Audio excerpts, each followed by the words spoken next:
In classical times, the land known as Babylonia covered the southern half of Mesopotamia. This region roughly corresponds to the area between Baghdad and the Persian Gulf in present-day Iraq. Covering an area of approximately 26,000 square kilometers, it is slightly larger than the U.S. state of Massachusetts. The climate is extremely hot and arid. The soil in its natural state is infertile, barren, and exposed to harsh winds. The terrain consists mostly of flat plains formed by the rivers, meaning that mineral resources are nearly non-existent and stone supplies are very limited. Although the region contains vast marshlands rich in reeds, there are no large trees from which timber could be obtained. At first glance, this land appears to be condemned to poverty, abandoned, hopeless, and without a future. Yet the people who settled here, those known as the Sumerians by the 3rd millennium BCE, possessed extraordinary creativity and a determined spirit.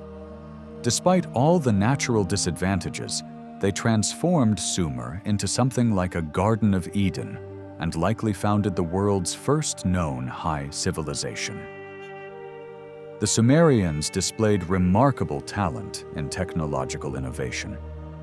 Even the earliest settled communities designed irrigation systems to direct the nutrient-rich silt carried by the Tigris and Euphrates rivers onto their fields, making the land productive. To overcome the shortage of metal and stone, they learned to use the abundant clay and mud from the riverbanks to create tools such as sickles, containers, tablets, and jars. Instead of relying on scarce building materials, they harvested and dried the reeds from the marshes, bundled and wove them like mats, then coated them with mud to construct shelters and huts. Eventually, they invented the brick mold to shape and bake clay bricks, thereby solving the problem of construction material altogether. They also developed the potter's wheel, the wagon wheel, the plow, sailing boats, and architectural elements like the arch, vault, and dome. Their advancements extended to copper and bronze casting, riveting and soldering, stone craftsmanship, carving, and inlay work. Furthermore, they invented writing on clay, and their cuneiform script was adopted across the Near East for the next 2,000 years. Nearly all our knowledge of the earliest periods of West Asian history comes from the Sumerian cuneiform documents excavated by archaeologists over the past 125 years. The Sumerians stand out not only for their technical achievements, but also for their intellectual world, value system, and worldview. They were open-minded and rational, capable of assessing life realistically and often distinguishing between reason and imagination, wish and reality, mystery and symbol. Over time, Sumerian scholars developed a belief system grounded in the idea of leaving what belongs to the gods to the gods, and accepting humanity's helplessness in the face of divine powers. They valued material prosperity, abundant harvests, full granaries, herds of livestock, successful hunts, and fruitful fishing. On a spiritual level, they prized ambition, success, honor, and social recognition. The Sumerians had a strong awareness of individual rights and did not hesitate to protest when those rights were violated, whether by a king, a superior, or a peer. It is no surprise, then, that they were the first to codify laws in writing to prevent misinterpretation and arbitrariness. Although they placed great value on personal achievement, there was an even more vital element that fostered a strong sense of cooperation among individuals and communities. The prosperity, and indeed the very existence, of Sumer depended on irrigation. Irrigation was a complex and collective undertaking that required digging and maintaining canals and fairly distributing water among all users. To ensure this, a central authority beyond any single individual or community was necessary. Thus, the emergence of the state and administrative institutions in Sumer arose from this necessity. The fertile, irrigated lands of Sumer produced a substantial surplus of grain. However, the region lacked natural resources. It had no metals, and construction materials like stone and timber were in short supply. As a result, the Sumerian state had to obtain these essential resources through trade or military expeditions. This circumstance has led to strong evidence that, from the 3rd millennium BC onward, Sumerian civilization extended its influence, at least to some extent, as far as India in the east, the Mediterranean in the west, ancient Ethiopia in the south, and the Caspian Sea in the north.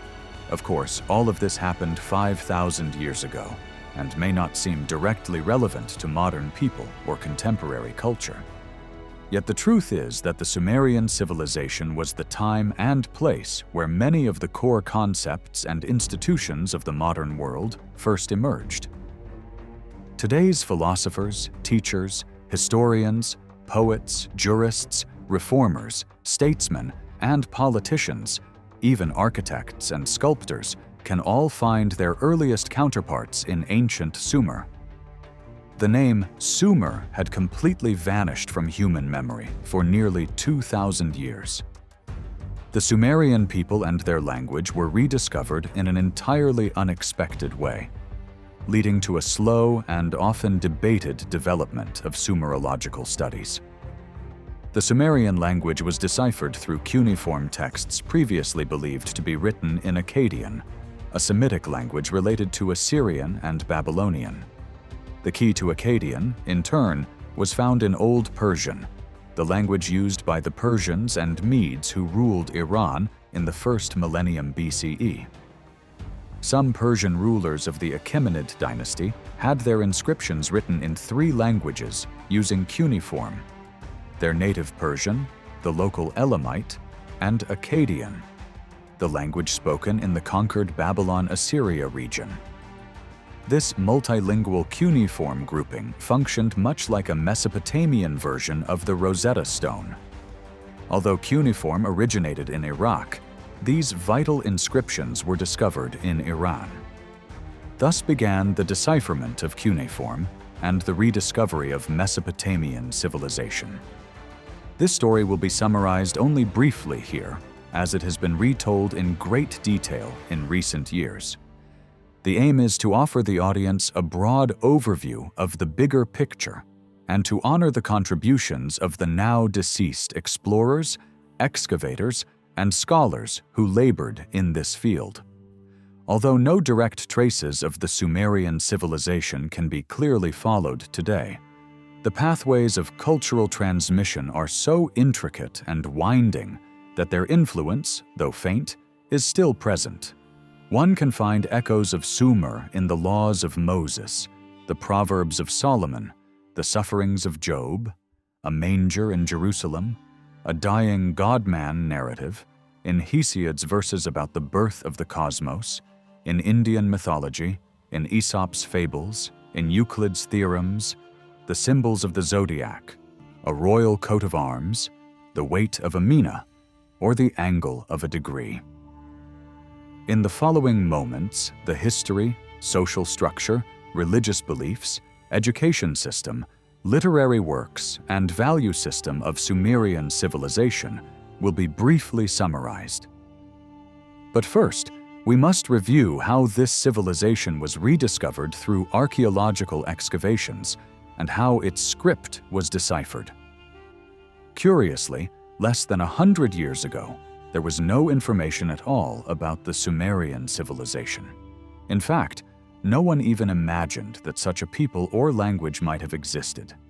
Archaeologists who began digging in Mesopotamia were not looking for the Sumerians. They were searching for the Assyrians, about whom some information, though not always accurate, existed in Greek and Hebrew sources. The Sumerians, however, were a people almost never mentioned in the Bible or classical literature. The unearthing of the Assyrian, Babylonian, and Sumerian peoples, long buried under deserted mounds, or tells, is considered one of the remarkable achievements of 19th-century science and classical philology. Although some scattered information about Mesopotamian civilizations existed in earlier centuries, these efforts were unsystematic. For example, in the 12th century, a rabbi named Benjamin, son of Jonah from Tudela in the Kingdom of Navarre, visited the Jewish community in Mosul and correctly identified the nearby ruins as those of ancient Nineveh. However, his observations were not published until the 16th century. The identification of Babylon's ruins came even later. In 1616, the Italian traveler Pietro della Valle examined mounds near present-day Hilla. Not only did he provide striking descriptions of Babylon, but he also collected inscribed bricks from both Babylon and the site known by Arabs as Tel el-Muqayyir, bitumen mound, the ancient city of Ur, and brought them to Europe. These were the first examples of cuneiform script to reach the West. During the remainder of the 17th century and throughout the 18th, various travelers came to Mesopotamia to study the ruins. Most of them interpreted what they saw through the lens of biblical accounts. However, a much more significant discovery occurred between 1761 and 1767. The man responsible for this breakthrough was Carsten Niebuhr, a Danish mathematician. Niebuhr produced exact copies of the inscriptions at Persepolis, paving the way for the decipherment of cuneiform. He was also the first to draw sketches of the ruins of Nineveh, helping to define the ancient city more concretely. Following Niebuhr, the French botanist A. Michaud sold a boundary stone he had found in the ancient city of Ctesiphon, south of Baghdad, to the National Library in Paris. This became the first valuable inscription brought to Europe.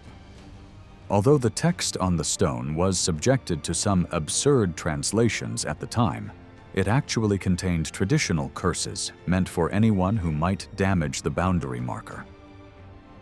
One such curse read, "Instead of granting us the proper medicines to heal, may the armies of the heavens pour vinegar upon us."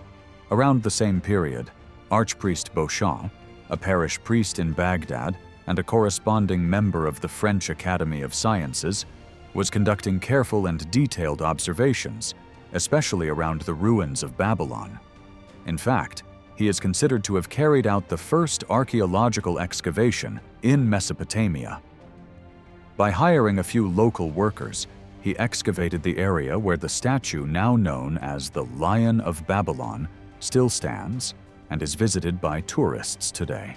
Beauchamp was also the first to describe some of the remains of the Ishtar Gate, parts of which are now exhibited in the Near Eastern section of the Berlin State Museum. He discovered small cuneiform cylinders, which he believed resembled the inscriptions at Persepolis, and he wrote about them as well.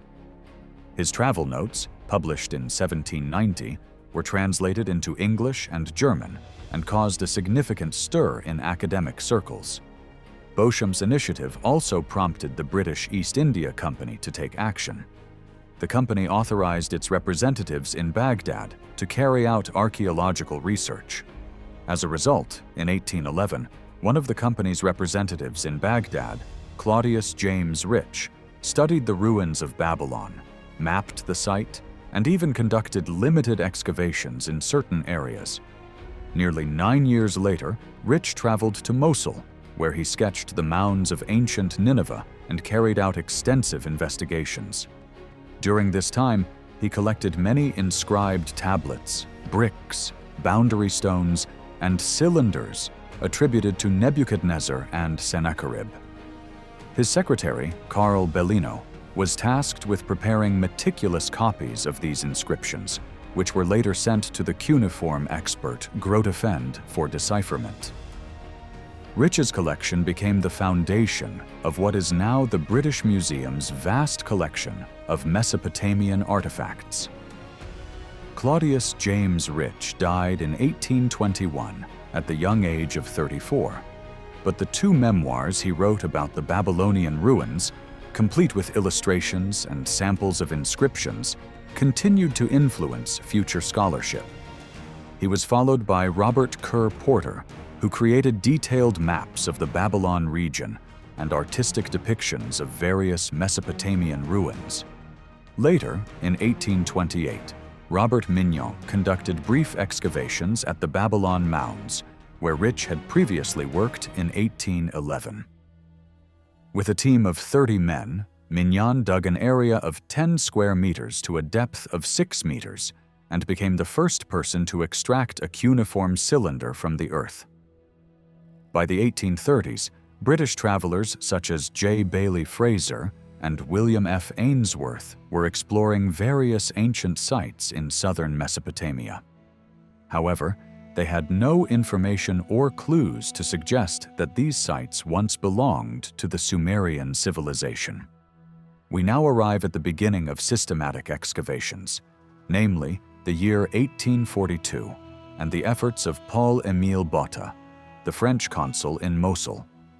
From this point onward, with some interruptions, archaeological excavations have continued to the present day. The earliest excavations were concentrated in northern Mesopotamia, known as the Land of Assyria. Thousands of tablets and documents were unearthed during these digs, which were written in Akkadian, although this was not yet understood at the time. All scholars could say was that the script resembled the third category of writing found on the trilingual inscriptions at Persepolis. Among the magnificent palace ruins still standing at Persepolis were tall columns and numerous sculpted monuments scattered around. The surrounding rock cliffs also featured tombs carved in relief. Many of these monuments were covered with symbols similar to those found on bricks from Babylonian ruins. In the mid-19th century, one of the trilingual inscriptions from Persepolis was successfully deciphered, yielding many proper names. These names played a crucial role in deciphering the third language, which in turn enabled scholars to begin reading the Assyrian tablets unearthed in Iraq. Therefore, to understand how Akkadian was deciphered, one must first understand how the first class of trilingual inscriptions at Persepolis was decoded, and what information was derived from them. The ruins of Persepolis first came to the attention of Europe in the 16th century. In 1543, Jehoshaphat Barbaro, the Venetian ambassador to Persia, described these ruins with admiration in his travel notes. In 1611, Antonio de Gouveia, one of the first ambassadors sent to Persia by Spain and Portugal, wrote a book published in Lisbon in which he mentioned the inscriptions on the monuments. He noted that the script was different from Persian, Arabic, Armenian, and Hebrew alphabets. His successor, Don Garcia Silva Figueroa, identified the ruins as the palace of the Achaemenid king Darius, based on the descriptions of Diodorus Siculus. Figueroa also noted that the script differed from Chaldean, Hebrew, Arabic, and Greek, and described the signs as long, triangular, or pyramid-shaped characters that could only be distinguished by their orientation.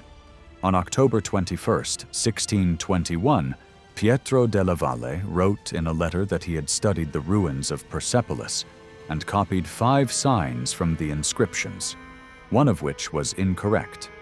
He also concluded that the inscriptions should be read from left to right. In 1673, the young French artist André Dollier des Landes published the first complete engraving of the Palace of Persepolis. However, he copied only 3 of the characters and included them in his illustration purely as decorative elements.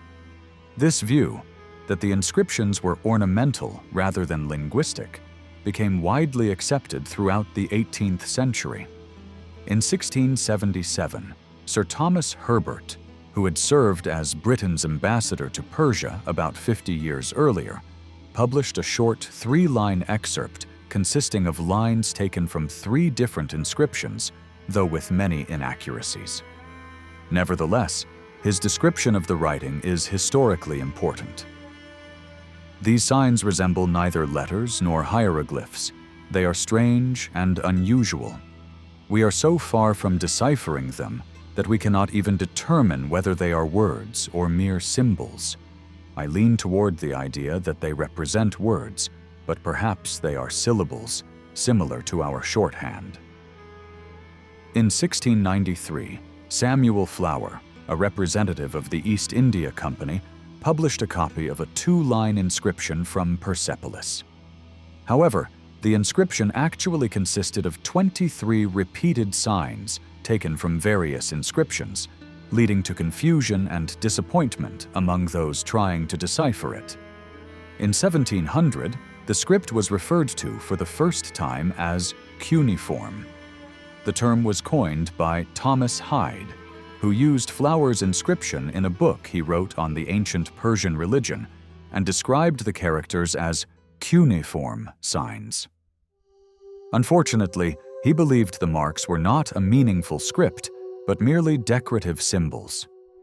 The first complete inscription from Persepolis was not published until 1711. It was copied by Jean Chardin, who later became a British citizen. Chardin had visited Persepolis 3 times in his youth. Following him, in 1714, Corneille Lebrun published fairly accurate copies of 3 trilingual inscriptions. However, the person who made a real contribution to the decipherment of cuneiform was the Danish scholar Carsten Niebuhr. In 1778, Niebuhr published meticulous and complete copies of 3 trilingual inscriptions. He identified that the texts were written from left to right, and that 3 distinct types of cuneiform script were used in each inscription. He classified these scripts as Class 1, Class 2, and Class 3. By observing that Class 1 contained only 42 characters, he correctly deduced that it was an alphabetic script. However, Niebuhr mistakenly believed that the 3 scripts represented different forms of the same language, rather than 3 distinct languages. In 1798, another Danish scholar, Friedrich Munter, made a crucial observation. Niebuhr's class was indeed an alphabetic script. Class 2 was syllabic, and Class 3 was pictographic. Furthermore, each class represented a different language. This laid the groundwork for the decipherment of cuneiform. Accurate copies of many inscriptions in 3 different scripts and 3 different languages were available, and the alphabetic nature of Class 1 was confirmed. Nevertheless, the actual process of decipherment took nearly 50 years. Moreover, without the indirect contributions of 2 key scholars, it might never have succeeded.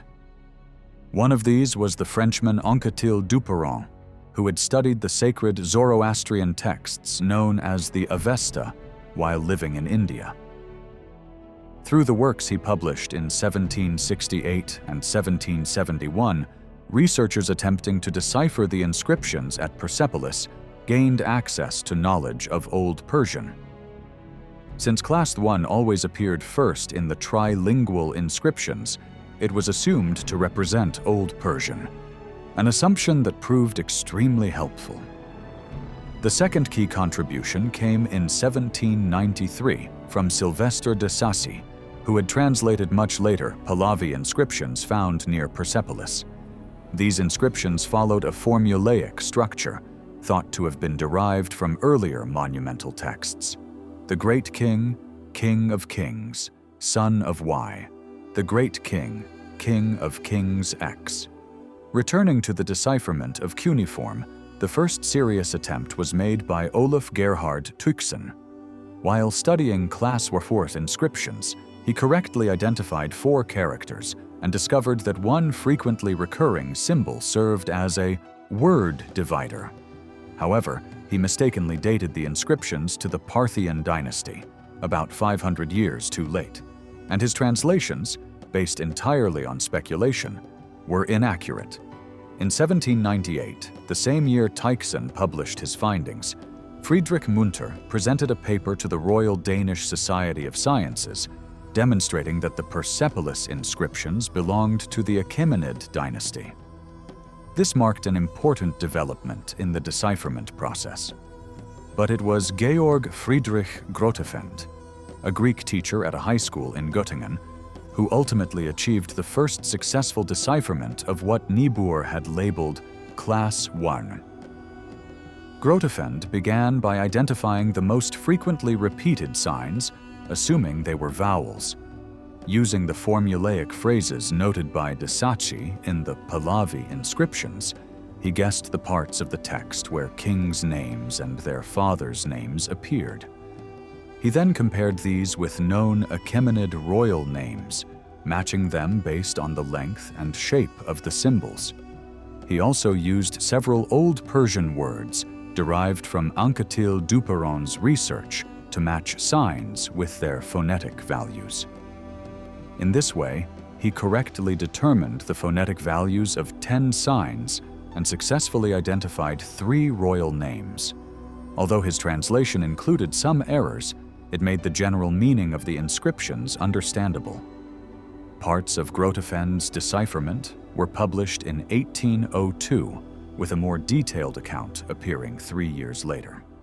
His efforts were praised and supported by scholars such as Tixon, Münter, and especially Claudius James Rich, who regularly sent him copies of cuneiform inscriptions from Babylon and Nineveh. However, Grotefend had a tendency to exaggerate his success. He often claimed to have deciphered more signs than he actually had, and published unverifiable full alphabets and translations, actions that made him a subject of ridicule among some of his peers. Nonetheless, the core method Grotefend used in the decipherment process was sound. In the decades that followed, academic research, through additions, corrections, and refinements, confirmed his approach. Among the leading figures who built upon this foundation were Saint-Martin, Rasmus Rask, Eugène Burnouf, and his close friend Christian Lassen. However, the Persepolis inscriptions alone did not contain enough vocabulary to allow for a complete understanding of Old Persian or a full decipherment of the signs. These inscriptions lacked the linguistic variety necessary for broader testing and analysis. This limitation led to a turning point in cuneiform studies, the work of Henry Creswick Rawlinson, and the striking fact that 2 people, working independently, deciphered the same inscriptions using similar methods. Rawlinson, a British officer stationed in Persia, developed a keen interest in various cuneiform inscriptions he encountered. He began copying the trilingual inscriptions found on Mount Elvend, near Hamadan, and on the Behistun cliff about 30 kilometers west of Kermanshah. In 1835, he started copying 2 short inscriptions from Mount Elvend. Despite being unaware of the works of Grotefend, de Saci, Saint-Martin, Rask, Burnouf, and Lassen, Rawlinson used almost the same approach and successfully deciphered the texts. However, he realized that a larger number of proper names was necessary to correctly read all the signs. These he found in the Behistun inscription. The Behistun inscription was carved onto a carefully prepared surface and featured sculpted figures in some sections. This massive monument covered an area of about 110 square meters and included a trilingual text written across hundreds of lines. Yet it was located on a sheer cliff face, about 100 meters above ground, making it extremely difficult to access. To reach the text, Rawlinson had scaffolding erected and sometimes hung from ropes suspended on the rock face, painstakingly copying the inscriptions. In 1835, Rawlinson began copying the Old Persian inscriptions at Behistun. This section consisted of 5 columns and contained a total of 414 lines. By 1837, he had completed approximately 200 of these lines. During this time, he was able to identify many place names mentioned in the text through references in ancient authors and medieval geographers. By 1839, He had become aware of the work of his European colleagues and used their findings to successfully translate the first 200 lines of the Old Persian section of the Behistun inscription. Rawlinson's goal was to copy all the inscriptions at Behistun, but his military duties repeatedly interrupted the process. He returned to the project in 1844 and completed all 414 lines of the Old Persian text. He also made a complete copy of the second language section, later identified as Elamite, consisting of 263 lines. In 1848, he sent all his notes, copies, alphabet charts, and translation work from Baghdad to the Royal Asiatic Society. With this, the decipherment of Old Persian was placed on a firm scholarly foundation. This development was further confirmed in 1846, when Irish linguist Edward Hincks published a paper showing that he had independently anticipated many of Rawlinson's findings. From that point on, only minor corrections and additions remained. One particularly notable contribution came from Jules Oppert, a student of Lassen, in 1851. Hincks, Rawlinson, and Oppert, often referred to as the three founders of cuneiform studies, not only played key roles in deciphering Old Persian, but also paved the way for the eventual decipherment of Akkadian and Sumerian, thereby opening the pages of the clay books buried across the ancient Near East.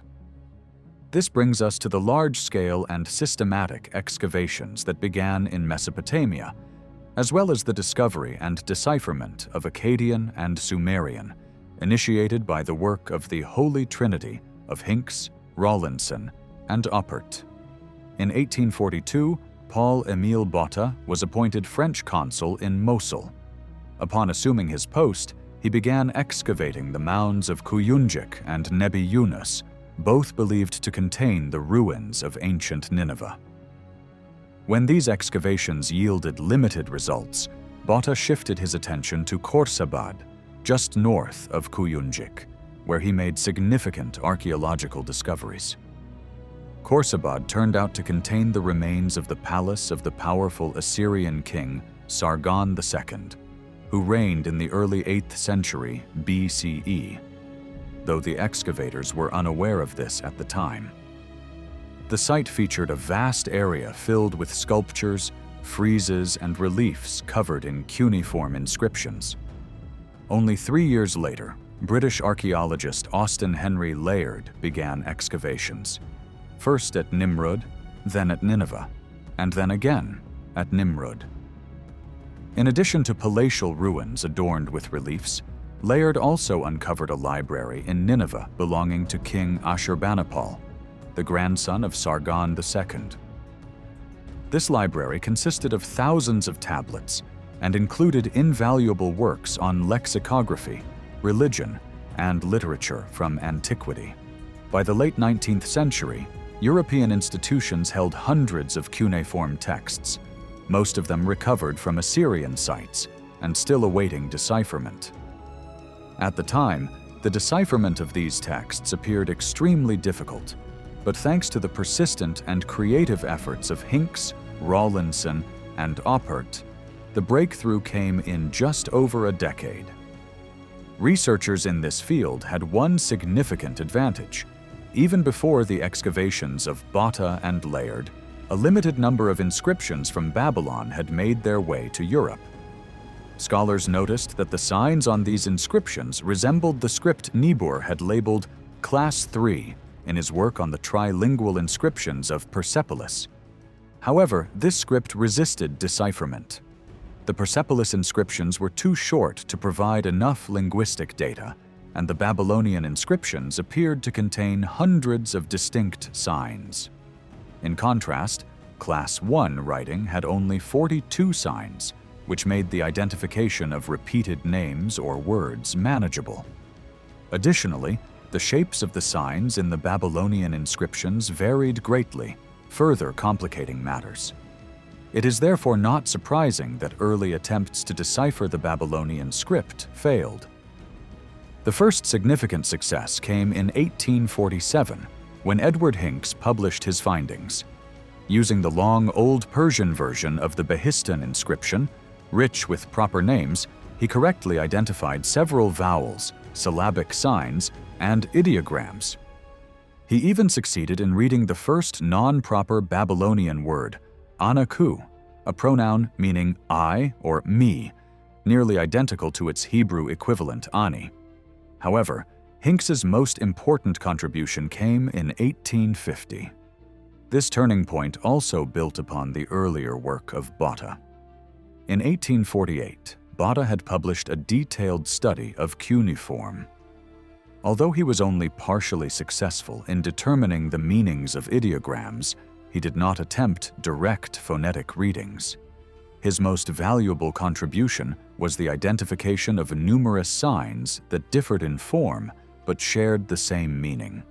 Hincks's 1850 paper drew upon these findings and explained why the Babylonian script contained so many signs. According to him, the Babylonian Assyrian, or what was now beginning to be called Akkadian, script was not alphabetic. It combined features of both syllabic and logographic writing. The signs could represent syllables composed of different sounds or entire words on their own. This new understanding caused a rapid acceleration in the decipherment of cuneiform. However, two key linguistic discoveries were still missing, and both came through the efforts of the second figure in the Holy Trinity, Rawlinson. In 1847, he returned once more to Behistun and, risking great personal danger, managed to produce paper squeezes of the Babylonian version of the inscription. Thanks to this, he gained access to a 112-line Babylonian text that he could read in parallel with the previously deciphered Old Persian version. During this process, he also uncovered one of the most fundamental features of Babylonian writing: polyphony, meaning that a single sign could represent more than one sound or meaning. With this discovery, Rawlinson succeeded in correctly identifying around 150 signs. He now knew the meanings and pronunciations of approximately 200 words in this language, confirmed to be a member of the Semitic language family, and was even able to construct a basic grammatical framework. Rawlinson's groundbreaking work was published in 1850 and 1851. Then, in 1853, Edward Hincks, using Rawlinson's data, was able to assign over 100 new values to Babylonian signs, bringing the total number of deciphered signs to approximately 350. However, the core of this advancement, the principle of polyphony, sparked significant controversy in academic circles. Many scholars dismissed the translations of Hincks and Rawlinson as biased, invalid, or even imaginary. The idea that a single sign in an ancient script could hold multiple sounds or meanings seemed inconceivable to many. They assumed such a system would be too confusing for its users to be practical. At this critical moment, the third member of the Trinity, Jules Oppert, entered the picture. In a work published in 1855, Oppert reviewed the progress made in the decipherment of cuneiform and demonstrated that Hincks's and Rawlinson's interpretations were correct. He also added many new examples to the list of polyphonic signs.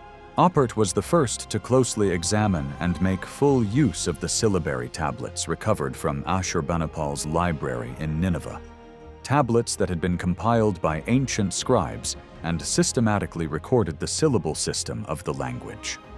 Oppert's many studies, text editions, and scholarly debates, especially since the earliest excavations had taken place in the Assyrian region of northern Iraq, contributed to the emergence of a new academic field that became known as Assyriology. From this point on, the discipline was treated with scholarly seriousness and recognized as a field of great value. The year 1857 marked a turning point for the future of Assyriology. Interestingly, the person who initiated this process was not an Assyriologist, but a mathematician and inventor, Fox Talbot.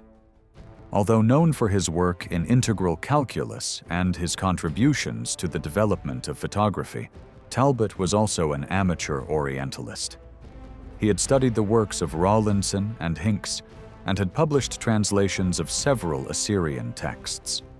Upon obtaining an unpublished copy of an inscription by Tiglath-Pileser I, Talbot translated it and, on May 17, 1857, submitted it to the Royal Asiatic Society in a sealed envelope. He also proposed that Rawlinson and Hincks submit their own translations of the same text, also in sealed envelopes, so that all three could be compared independently. The Society accepted this proposal and invited Jules Oppert, who was in London at the time, to participate as well. All three scholars agreed. 2 months later, the sealed envelopes containing the translations were opened by a special 5-member committee of the Royal Asiatic Society. The resulting report stated that the translations by Rawlinson and Hincks were highly consistent with each other, while Talbot's version was vague and inaccurate. Oppert's translation, supported by extensive annotations, differed in many respects from his English colleagues. Nonetheless, the overall conclusion favored Assyriology. The similarities across the 4 translations validated the decipherment of cuneiform. 2 years later, in 1859, Oppert published one of his most important works, Decipherment des inscriptions cuneiformes. With its clear and comprehensive content, this work summarized the progress of Assyriology and largely silenced its critics. In the decades that followed, particularly in England, France, and Germany, many scholars published articles, monographs, and books on the various aspects of this new discipline. Language, history, literature, religion, and culture were now systematically studied. Thousands of texts were copied and published. Sign lists, dictionaries, and grammar rules were compiled. Linguistic structure, syntax, and etymology became subjects of specialized research. As a result, studies of the language once referred to simply as Babylonian, and later more accurately named Akkadian, advanced rapidly and became firmly rooted in academic scholarship. The most concrete evidence of this scholarly development came in 1963, when 2 major Akkadian dictionary projects were underway. One in English, prepared by the Oriental Institute of the University of Chicago, and the other in German, carried out through international collaboration. These dictionaries stand as the crowning achievements of more than a century of research. Babylonian, Assyrian, Akkadian, and yet not a single word has been said about the Sumerians or their land. And this video is about the Sumerians. But the truth is, until the mid-19th century, no one even knew that a people called the Sumerians, or a language called Sumerian, had ever existed. That is why we must now follow, step by step, the surprising developments that gradually revealed the existence of this long-forgotten people and their language. In 1850, Edward Hincks presented a paper to the British Association for the Advancement of Science, in which he expressed skepticism about the prevailing view that the cuneiform writing system used in Assyrian and Babylonian lands had been invented by Semitic peoples. In Semitic languages, consonants form the basis of phonetic structure, while vowels are highly variable. Therefore, it seemed unlikely that a syllabic writing system, where vowels are fixed, could have been developed by Semitic peoples. Moreover, key distinctions in Semitic phonetics, such as soft, hard, and dental sounds, were not clearly reflected in cuneiform. Hincks argued that if cuneiform had truly been invented by Semitic peoples, there should be a direct correlation between the syllabic values of the signs and Semitic root words. Yet, this was rarely the case. Most of the syllabic signs could be traced to non-Semitic words. For this reason, Hincks began to suspect that the cuneiform system may have been developed by a non-Semitic people who lived in Babylonia before the Semites. If we pause Hincks's line of reasoning and follow developments further, we find that in a note published in 1852, Rawlinson, after studying syllabic sign lists discovered during excavations at Kuyunjik, concluded that these were bilingual texts in which Semitic Babylonian words were explained using words from another language. He referred to this unknown, non-Semitic language as Akkadian, which he believed to be of Scythian or Turanian origin. Thus, for the first time, the idea was publicly proposed that a non-Semitic people and their language had once existed in Mesopotamia. In 1853, during a lecture at the Royal Asiatic Society, Rawlinson revealed that some bricks and tablets discovered in the southern region of Babylonia were inscribed solely in the Scythian language, using cuneiform. 2 years later, in another lecture, he provided a detailed evaluation of the bilingual syllabaries from Kuyunjik, stating, "These are comparative alphabets, grammars, and vocabularies of the Assyrian language and the Scythian dialect. It is highly probable that the inventors of cuneiform were the Babylonian Scythians, ethnically known as the Akkadians." Rawlinson went on to say that these Akkadians had built the first temples and cities in Babylonia, worshipped the same gods, and lived in the same regions as the Semitic peoples, but had their own distinct system of mythology and geographical naming. He emphasized that the bilingual examples and interlinear translations found in the Kuyunjik tablets filled volumes. Upon examining this primitive language, he found that it bore little resemblance to contemporary languages. Though the structure of its pronouns showed similarities with Turanian languages, especially Mongolian and Manchu, its vocabulary shared almost no significant matches. In effect, Rawlinson had discovered the Sumerians and their language. However, he initially called them Babylonian Scythians, and later, ironically using a name now associated with Semitic peoples, he referred to them as Akkadians. The proper identification of the people who invented cuneiform was made possible through the contributions of Jules Oppert, who had made significant advances in Assyriology through his extensive work on syllabaries. On January 17, 1869, at a conference in the Ethnography and History section of the French Society of Numismatics and Archaeology, Oppert declared that this people and their language should henceforth be called Sumerians and Sumerian. He based this conclusion on the royal inscriptions of early kings, where the title King of Sumer and Akkad frequently appeared. As Oppert explained, Akkad referred to the Semitic peoples of Mesopotamia, while Sumer denoted the non-Semitic people who had once lived in the same region. In this same lecture, Oppert even proposed that his linguistic analysis of Sumerian showed affinities with Turkish, Finnish, and Hungarian, reflecting a remarkably intuitive insight into a language that only 20 years earlier had been completely unknown. However, the term Sumerian was not immediately accepted by scholars engaged in cuneiform studies. The term Akkadian continued to be widely used for many years. One well-known Orientalist, Joseph Halevi, even denied the existence of both the Sumerians and the Sumerian language entirely. Beginning in the 1870s, Halevi wrote numerous articles over more than 30 years, insisting that no non-Semitic people had ever lived in Babylonia, and that the so-called Sumerian language was in fact an artificial ritual language invented by the Semites for religious purposes. His views were briefly supported by some leading Assyriologists, but today they are regarded merely as a historical curiosity. For in the wake of Oppert's accurate conclusions about the presence of a non-Semitic people in Babylonia, statues, stelae, and thousands of written documents soon came to light, confirming the Sumerians' place in history. The first major excavation of a Sumerian site was conducted in 1877 by French archaeologist Ernest de Sarzec at the ruins of ancient Lagash, known today as Tello. Between 1877 and 1900, de Sarzec carried out 11 excavation campaigns.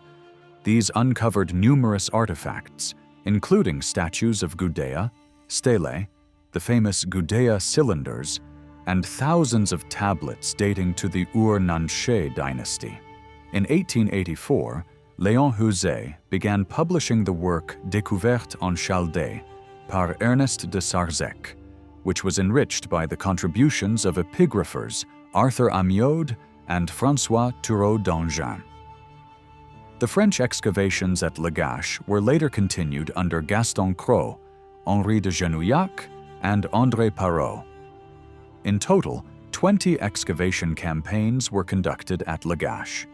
Their findings were summarized in Perrot's 1948 reference work, Tello, which also included a comprehensive bibliography of all publications directly or indirectly related to the site. Another major Sumerian excavation was carried out by the University of Pennsylvania in the United States. This was the first American expedition organized for the purpose of conducting archaeological excavations in Mesopotamia. Throughout the 19th century, whether a comparable American mission could be sent to Iraq, where the British and French had made extraordinary discoveries, was widely debated in academic circles in the United States. However, by 1887, John P. Peters, a professor of Hebrew at the University of Pennsylvania, had succeeded in gathering both financial and institutional support for such an expedition. The excavation site selected was Nippur, one of the largest and most important mounds in Iraq. Between 1889 and 1900, 4 long and difficult excavation campaigns were carried out. These excavations were first led by John P. Peters, then by J. H. Haynes, who had originally joined the expedition as its photographer, and finally by H. V. Hilprecht, the expedition's initial epigraphist and one of the leading Assyriologists of the time. The excavations faced serious challenges. A young archaeologist died in the field, and nearly every year at least one team member fell severely ill. Yet despite all these difficulties, the work continued and produced exceptional results, especially in terms of inscriptions, which were without precedent. A total of 30,000 tablets and tablet fragments were recovered from the Nippur excavations. The majority of these were written in Sumerian and spanned approximately 2,000 years, from the second half of the 3rd millennium BC to the early centuries of the 1st millennium BC. Portions of these documents began to be published in 1893 under a publication plan led by Hilprecht and supported by numerous scholars. Although the entire publication plan was never fully realized and various obstacles arose, the number of volumes published was still substantial and became invaluable resources for scholars working on cuneiform.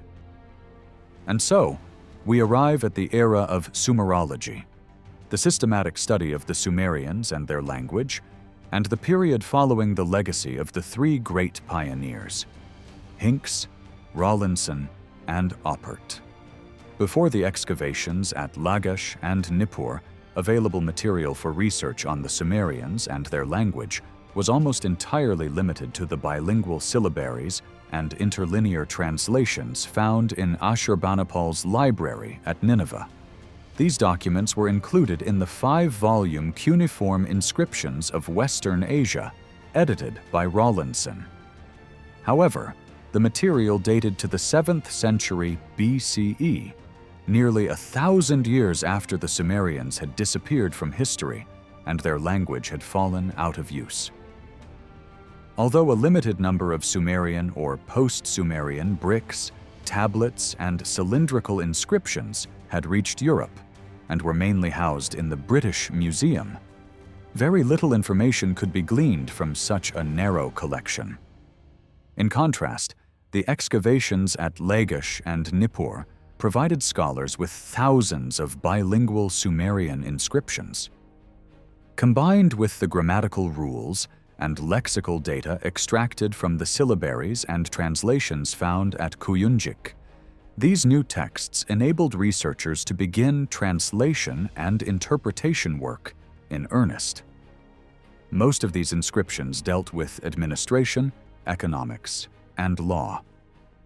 Inventories, promissory notes, receipts, sales contracts, marriage agreements, wills, and court decisions provided important insights into the socio-economic structure of Sumerian society. They also contained hundreds of proper names of individuals, deities, and places, offering meaningful data on Sumerian religion. The hundreds of dedicatory inscriptions found on statues, stelae, cones, and tablets were also crucial for reconstructing Sumerian political history. Especially significant were the lexical and grammatical texts discovered at Nippur, which were in a sense the predecessors of the bilingual texts found at Kuyunjik and became foundational sources for Sumerian studies. Additionally, thousands of literary tablets and fragments related to Sumerian literature were unearthed at Nippur. Although these texts remained untranslated for a long time, Hilprecht catalogued them and recognized their religious and literary significance. It is no exaggeration to say that François Thureau d'Angin's groundbreaking Les inscriptions de Sumer et d'Akkad and Arno Pöbel's Grundzüge der sumerischen Grammatik were direct results of the Lagash and Nippur excavations. Both scholars built upon the contributions of their predecessors and contemporaries, which is, after all, the only true path to scientific progress. Some of the notable figures in the field include A. H. Seiss, who in 1871 published the first monolingual Sumerian text, a 12-line inscription of Shulgi, and provided philological interpretations of several basic features of the Sumerian language. François Lenormand, best known for his Études Akkadiennes, which he began publishing in 1873. Paul Haupt, who made significant contributions to Sumerian lexicography and grammar by copying many bilingual and monolingual texts from the British Museum. R. E. Brunau, who published an extensive Sumerian dictionary between 1905 and 1907. This work became such a foundational reference that it remains relevant today, often supplemented by numerous later dictionaries. J. D. Prince, who published the first major Sumerian dictionary in 1905. Friedrich Delitzsch, who focused more on word roots than sign readings and compiled both a grammar and a dictionary of the language. However, the true turning point came with François Thureau d'Angin's 1905 publication of Les inscriptions de Sumer et d'Akkad. Within just 2 years, it was translated into German under the title Die Sumerischen und Akkadischen Königsinschriften. The work was a major achievement, summarizing the body of Sumerological knowledge accumulated up to that point, offering solid translations, concise commentary, and dense content. In many ways, it remains valid and, in some aspects, unsurpassed even today. Arno Pöbel's Grundzüge der sumerischen Grammatik achieved for Sumerian grammar what Thureau d'Angin had done for political and religious history. It was a comprehensive and systematic work covering both classical Sumerian and the more standardized, later literary Sumerian. Pöbel clearly presented the fundamental rules of grammar and supported them with numerous examples. In later decades, scholars such as Adam Falkenstein and Thorkild Jacobsen made many additions and corrections to Pöbel's work. Further refinements will likely be made in the future. Nonetheless, Pöbel's grammar has stood the test of time and continues to be a cornerstone of Sumerian linguistic studies, even though modern scholars occasionally call for updates in its terminology and classification. Although Pöbel's grammar followed a logical structure, it was not pedagogically designed and thus was not very suitable for those wishing to learn Sumerian independently. One of the few practical resources for that purpose was C.J. Gadd's A Sumerian Reading Book, published in 1924, though the lack of an updated edition remains a notable shortcoming.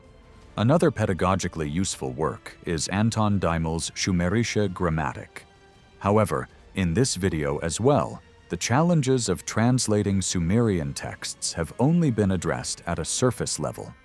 In the field of lexicography, Daimel's Sumerisches Lexikon, largely based on the compilations of Bruno and others, has been recognized as an important resource for specialists, though it must be used with care and critical attention. Today, the most significant lexicographic project in the field of Assyriology is Benno Landsberger's Materialien zum Sumerischen Lexikon, Vokabulare und Formularbücher, which is still in preparation. This 8-volume work presents the most up-to-date compilations of late Sumerian syllabaries, bilingual dictionaries, and their precursors in earlier Sumerian sources. The project is a tangible sign of the Papal Biblical Institute in Rome's more than 50-year contribution to cuneiform scholarship. Now, stepping away from Sumerian linguistics and returning to archaeology, let us briefly summarize the results of some of the most important excavations in Sumerian cities. These began with promising digs at Lagash and Nippur. Then, in 1902 to 1903, a German team led by Robert Koldewey excavated Shuruppak, or Farah, the home of the flood hero Ziusudra.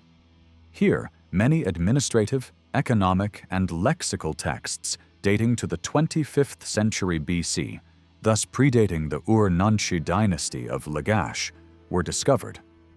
Among them, documents concerning house and land sales provided key evidence for the existence of private property in Sumer, shedding light on a long-debated issue.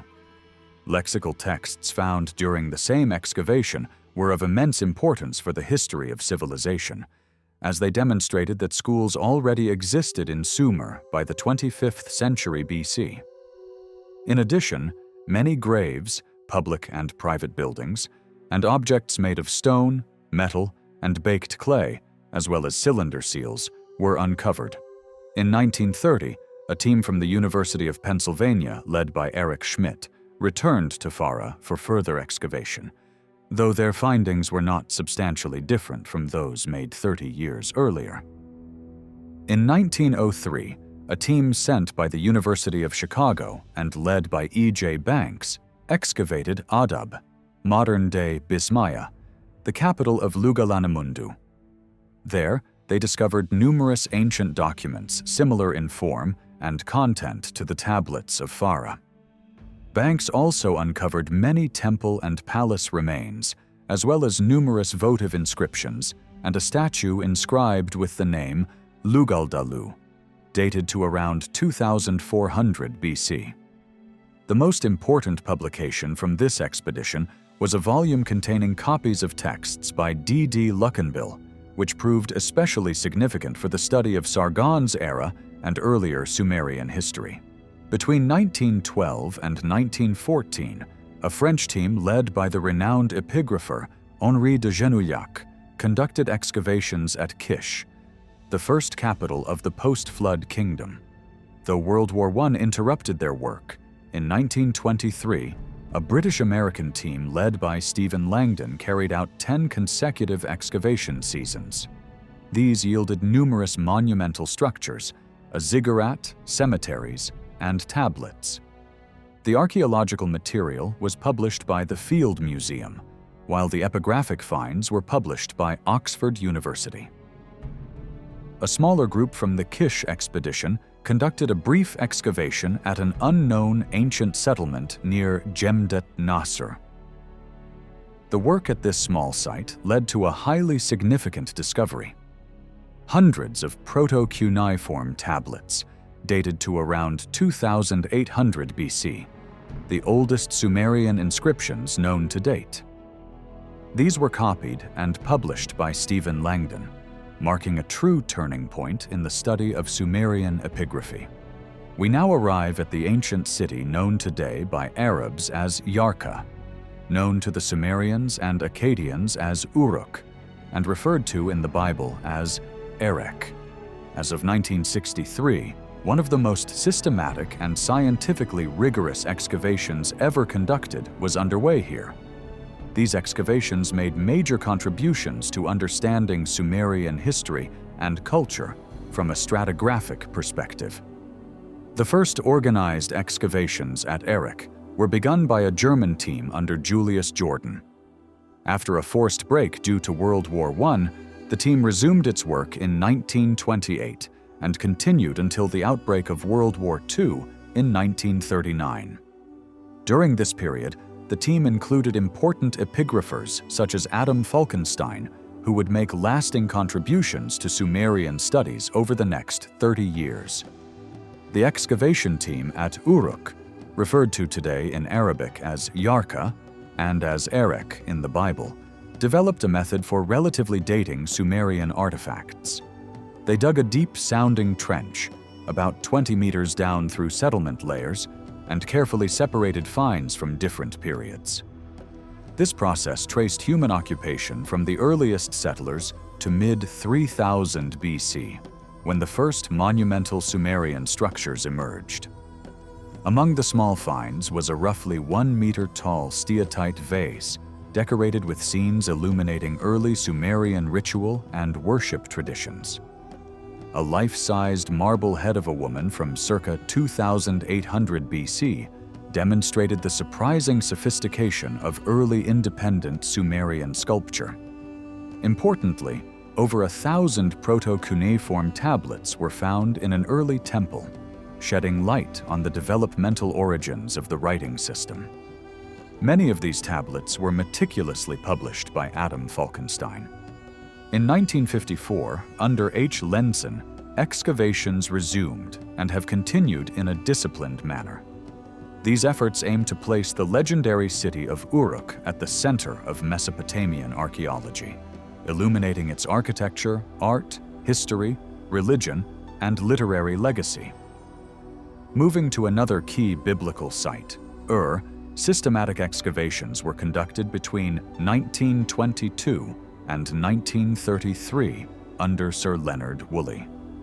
Woolley produced numerous academic and popular publications, notably Excavations at Ur, introducing terms like royal tombs, ziggurat, and Great Death Pit. Significant cuneiform finds from Ur were catalogued and analyzed by C.J. Gadd, Leon Legrain, and E. Burroughs, providing essential insights into Sumerian history, economy, and culture. About 65 kilometers north of Ur lies the small tell of Al-Ubaid, discovered in 1919 by H.R. Hall and later excavated by Woolley. Layers dating to prehistoric times were found, showing early migrant communities who produced monochrome and painted pottery, and obsidian and flint tools, sites later found across Mesopotamia's earliest levels. Woolley also uncovered a small temple dedicated to Nin-Hursag, offering concrete evidence for provincial temple architecture around the mid-3rd millennium BCE, and confirming the historical existence of the first Ur dynasty, lending credibility to the Sumerian king list. In the northeast of Sumer, in sites like Asmar, Hausa, and Agrab, excavations between 1930 and 1936, led by Henri Frankfort, uncovered temples, palaces, homes, tablets, cylinder seals, and striking statues, some dating to around 2700 BC, only a century younger than Uruk's early head statue. His team included notable archaeologists Pinhas Delugaz, Seton Lloyd, and Thorkild Jacobson, and their results were published in richly illustrated monographs by the Oriental Institute.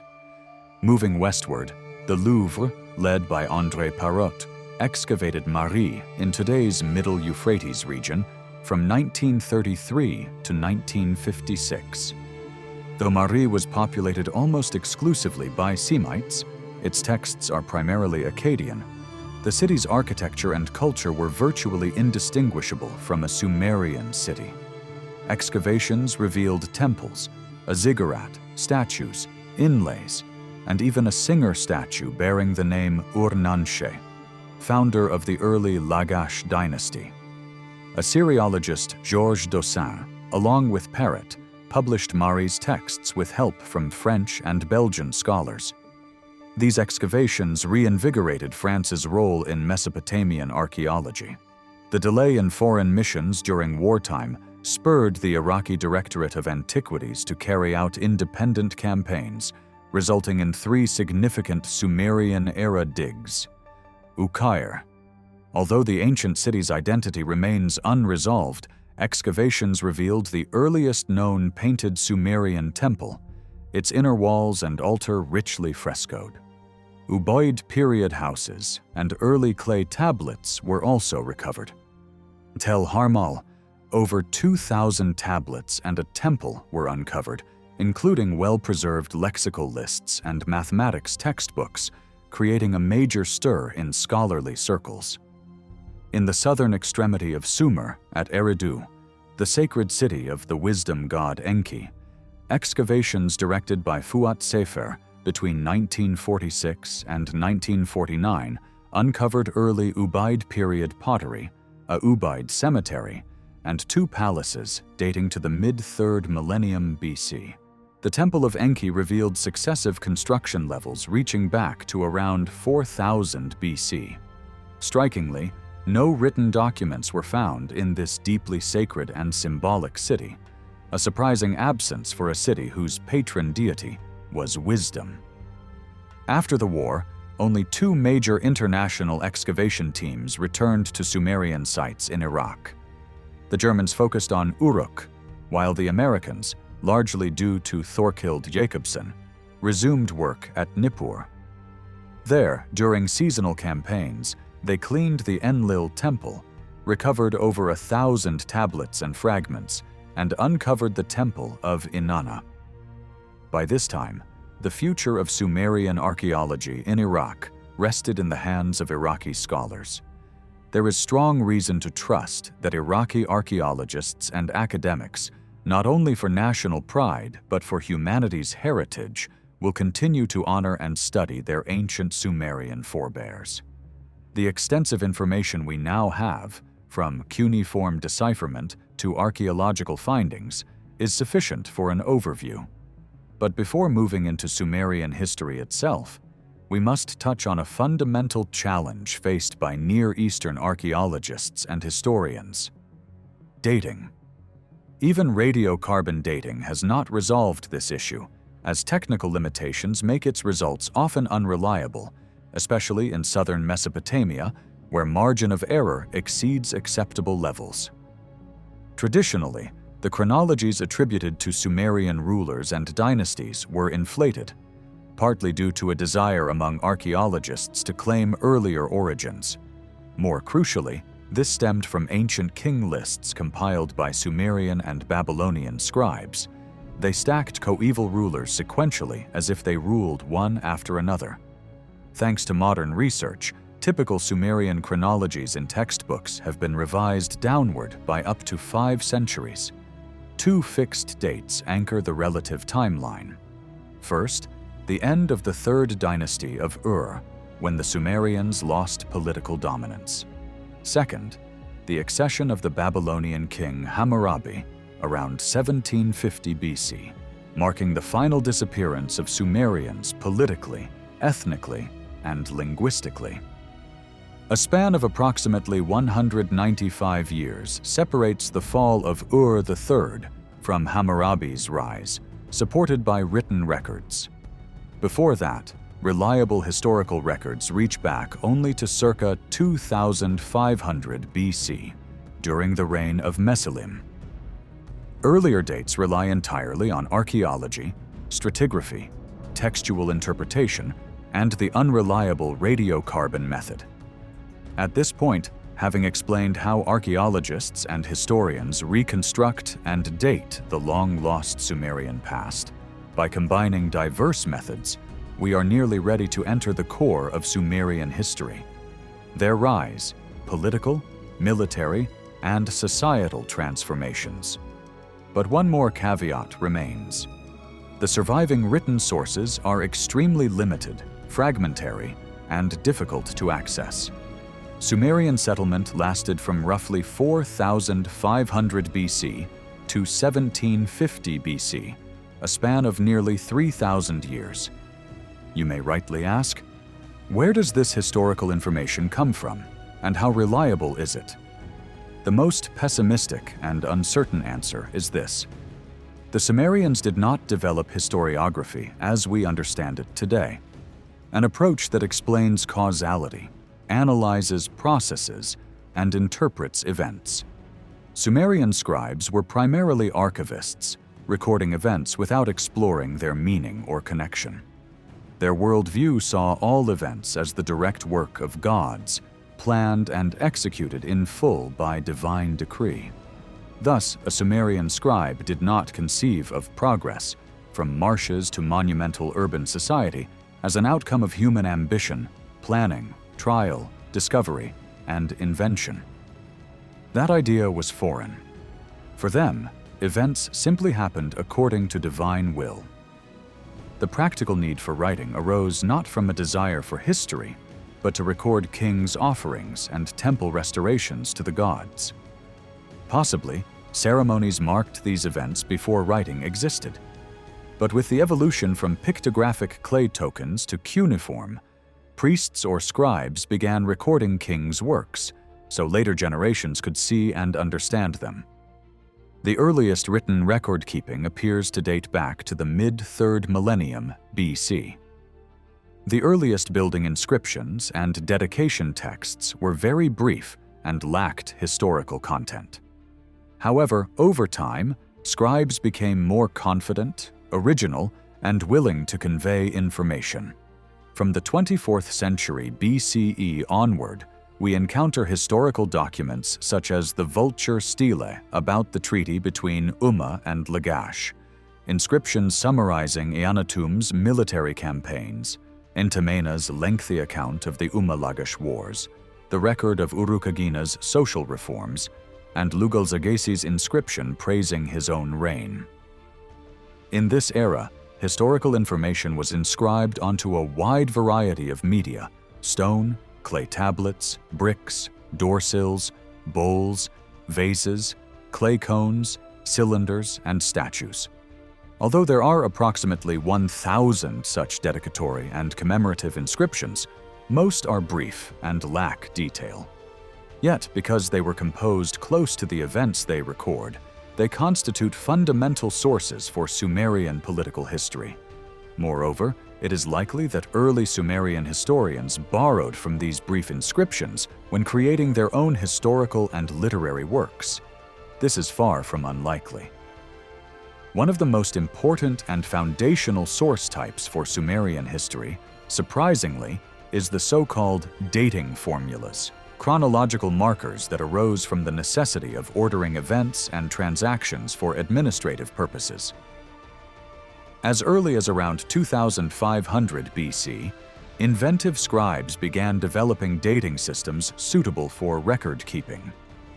Fortunately, these scribes did not date years simply by the enthronement of a new king or the founding of a dynasty, generic start points, but named specific years based on significant religious or political events that occurred within those years.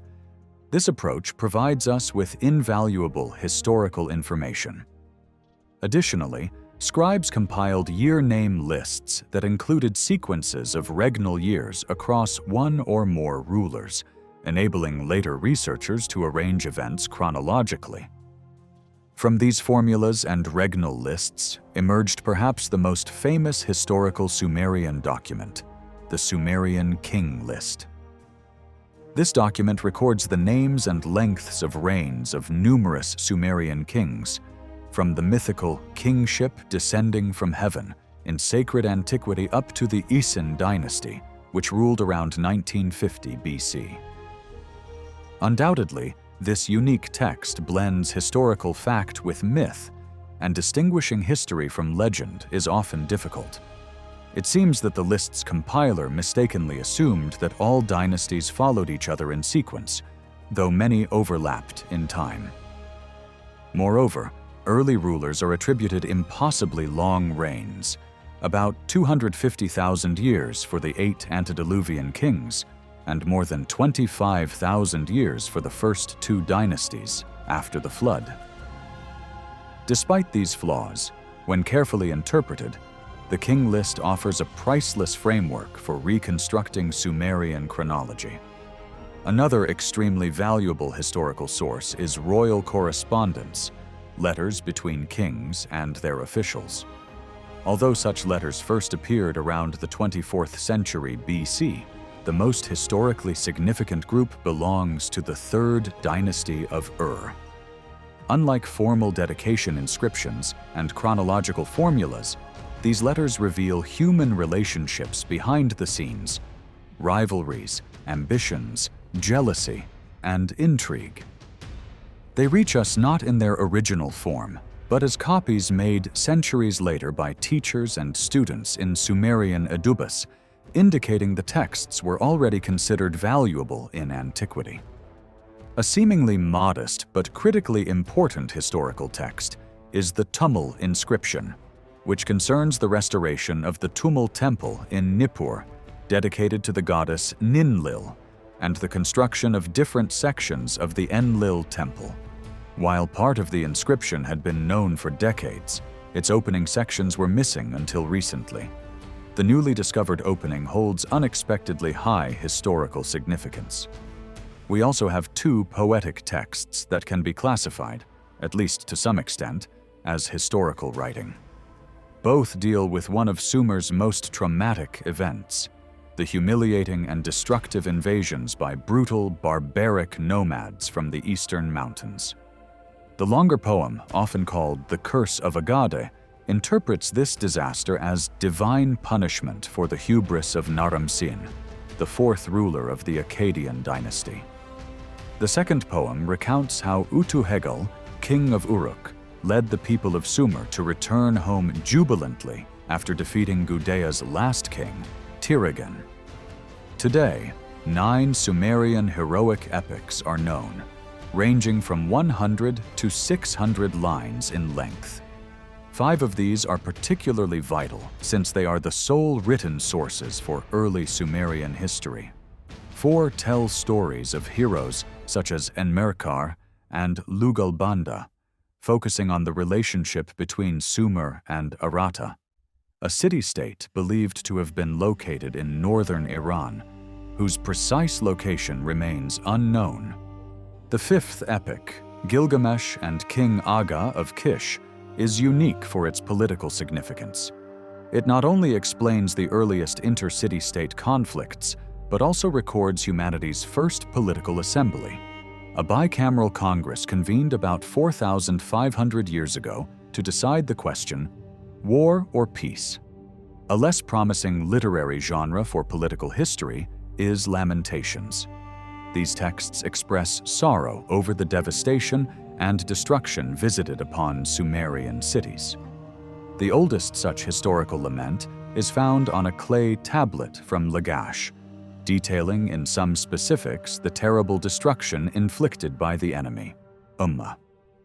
However, later and longer examples, such as the Lament for Ur and Lament for Nippur, portray the emotional devastation of destroyed cities in moving terms, offering very little about the historical causes of these tragedies. Finally, from mythology, hymns, and wisdom literature, we can occasionally glean historical insights. These texts were not composed with a historical purpose in mind, but sometimes inadvertently reveal historical details not found elsewhere. For example, royal hymns tell us that, even after Utu-hegal of Uruk's victories, the Gutians remained a threat during the 3rd dynasty of Ur. Some myths hint at Sumer's external relations, and proverbs can even preserve a king's name. Yet, even together, all these dedicatory inscriptions, Dating formulas, royal letters, king and dynasty lists, epic victory poems, and mournful laments do not amount to a coherent historical narrative as we understand it today. Written sources spanning nearly 2,000 years of Sumerian civilization are either absent or extremely fragmentary.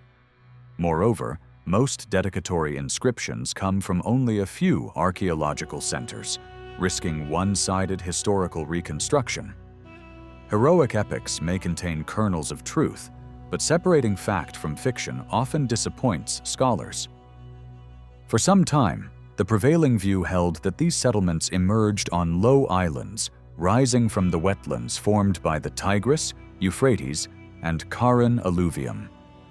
However, in a 1952 geological study by Lees and Falcon, titled Geographic History of the Mesopotamian Plains, evidence suggested that areas of southern Mesopotamia were already above water prior to 4,500 BC, implying earlier human settlement. If correct, the initial dates for Sumerian settlement would have to be revised at least a millennium earlier, as earlier cultural layers may lie buried beyond modern reach. We now recognize that the earliest settlers in this region were not Sumerians, a conclusion reached through linguistic evidence rather than archaeological or anthropological data. The names of the Tigris and Euphrates rivers appear as Idiglat and Buranun in cuneiform, neither from Sumerian. Major city names such as Eridu, Ur, Larsa, Isin, Adab, Kulab, Lagash, Nippur, and Kish also lack convincing Sumerian etymologies. This implies they were applied by a pre-Sumerian people, akin to how names like Mississippi, Connecticut, or Dakota in the United States are not of English origin. We do not know the name of this pre-Sumerian community. They lived before writing and left no identifying records. In some sources, they are referred to as Subir, but their identity remains uncertain. However, it is clear they were the first farmers, fishers, weavers, potters, carpenters, metalworkers, masons, and traders of Sumer, laying the foundations of settled life. Linguistic research supports this.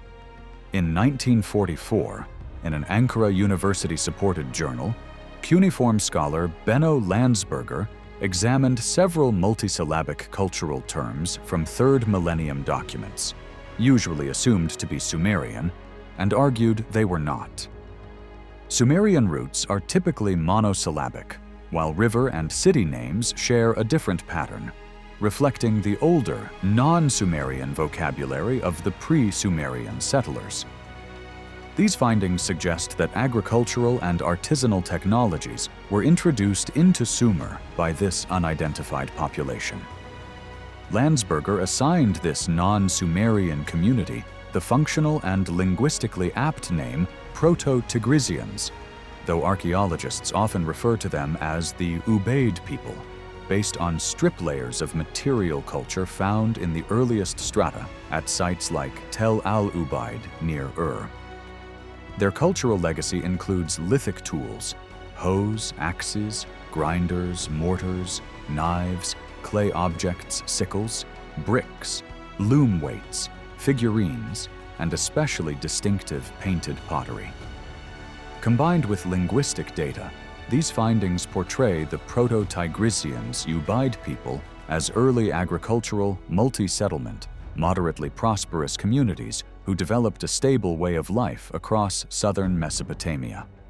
However, the Ubaid people did not remain the sole dominant element in Sumerian geography.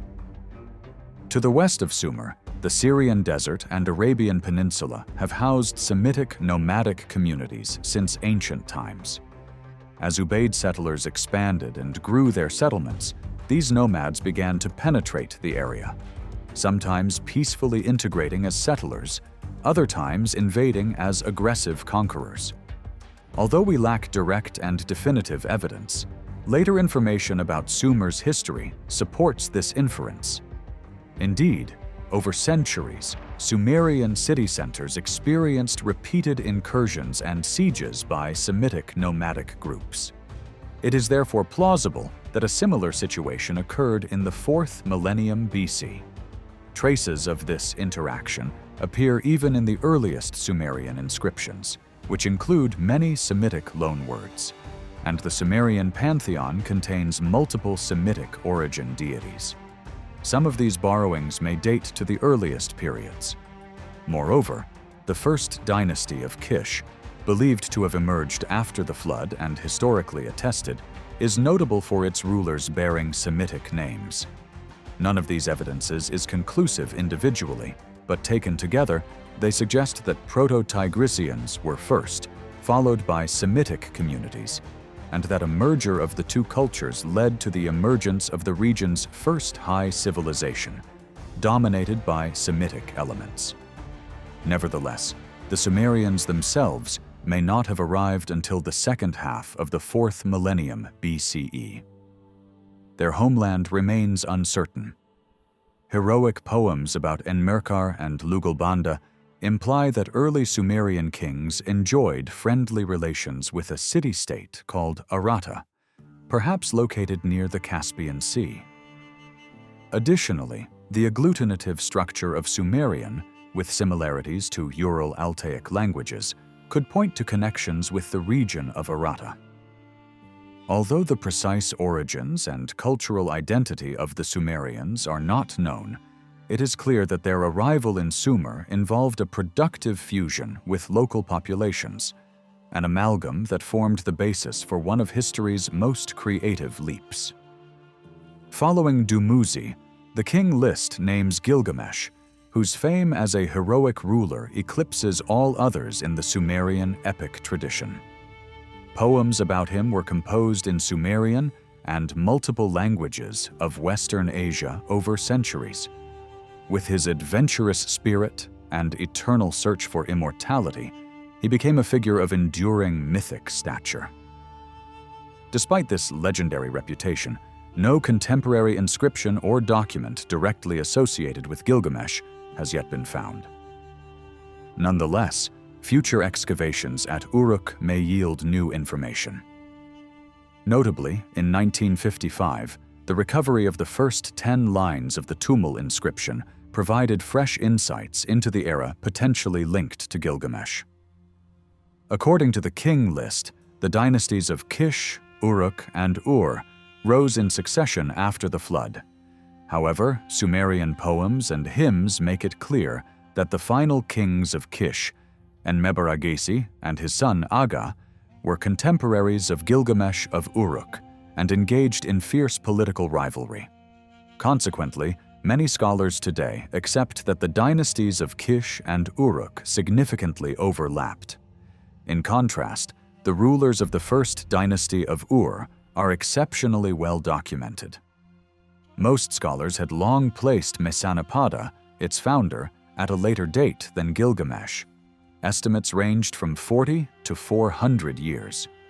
However, a recently recovered 10-line segment at the beginning of the Tumul inscription suggests that Mesanapada may actually have preceded Gilgamesh and have been contemporaneous with his son Meskiagnuna, giving rise to a chronological reshuffle. Furthermore, despite the king list claiming Kish was defeated by the weapon, kingship passed to Eanna, the text indicates that it was Ur's Mesanapada who actually deposed the last king of Kish, not an Uruk ruler. This discovery has significantly disrupted earlier understandings of early Sumerian chronology.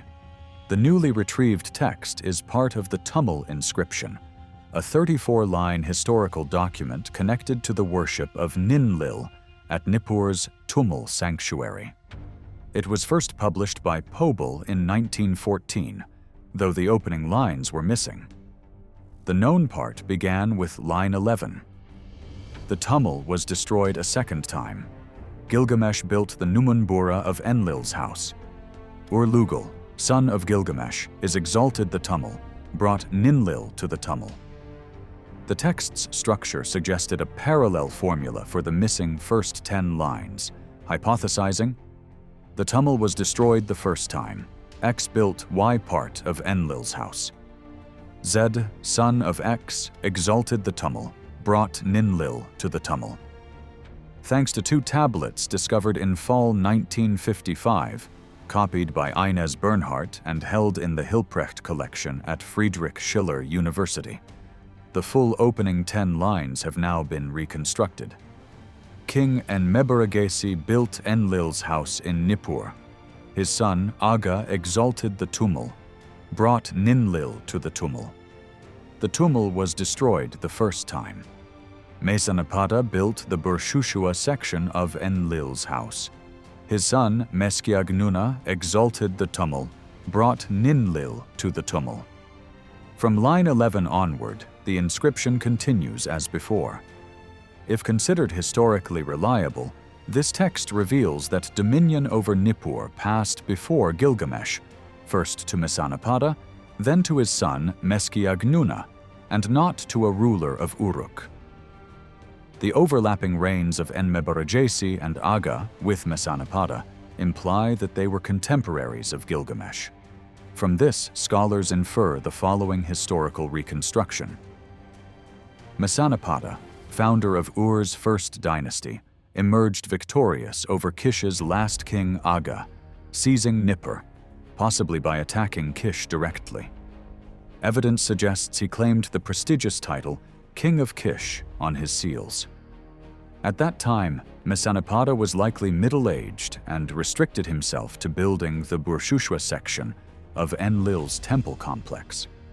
The subsequent revitalization of Ninlil's tumul sanctuary was undertaken by his son, Meskiagnuna. Meanwhile, Gilgamesh of Uruk likely opposed Aga on the battlefield and eventually removed Meskiagnuna's control over Nippur. Gilgamesh's status as an elder monarch is suggested by the fact that he did not personally oversee the tumul's restoration. His son, Ur-Lugal, carried out that task. The founder of the first dynasty of Ur, Mesonapada, ruled around 2600 BC and likely lived a generation earlier than the deified figure Gilgamesh. Based on inscriptions and approximate evaluations, scholars propose that Mesonapada may have been in power about a century prior to Gilgamesh. However, this raises another unresolved chronological issue. 2 significant cylinder seals were discovered in the royal cemetery of Ur. One inscribed King Meskelamdug, the other King of Ur-Akalamdug. Neither name appears in the Sumerian king list, so it's unclear whether they preceded or followed Mesonapada. Excavation chief Sir Leonard Woolley suggested, based on numerous Mesonapada seal impressions found in those cemetery strata, that Meskelamdug and Akalamdug likely ruled before Mesonapada. While plausible, archaeological interpretation remains uncertain. Mesonapada could still precede them. The intense rivalry for dominance among Kish, Uruk, and Ur likely weakened Sumer politically and militarily.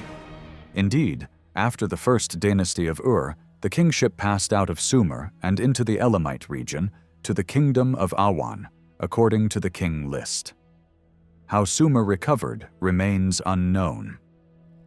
The list states, Awan was destroyed by the weapon, and kingship returned to Kish. But no inscriptions from the second dynasty of Kish remain. Soon after, an Elamite dynasty, Hamazi, took control, indicating Sumer had not yet regained its former power.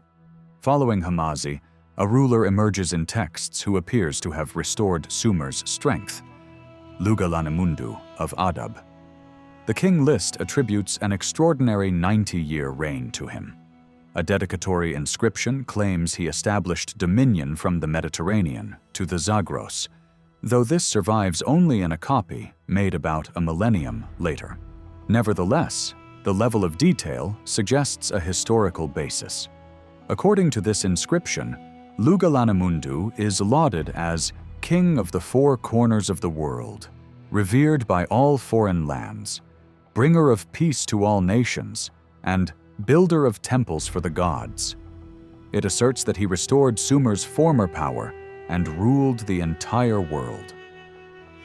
The text lists 13 Ensi, rulers of city-states, including even Elamite leaders, whom he defeated. He also conquered numerous known enemies, including the Guti. Unfortunately, the relevant sections are significantly damaged. Much of the inscription details the construction of the Ur-Nammu temple in Adab, dedicated to the goddess Nintu and notable for its 7 named gates, such as Gate of the Great Entry, Gate of Divine Command, and Gate of Abundance.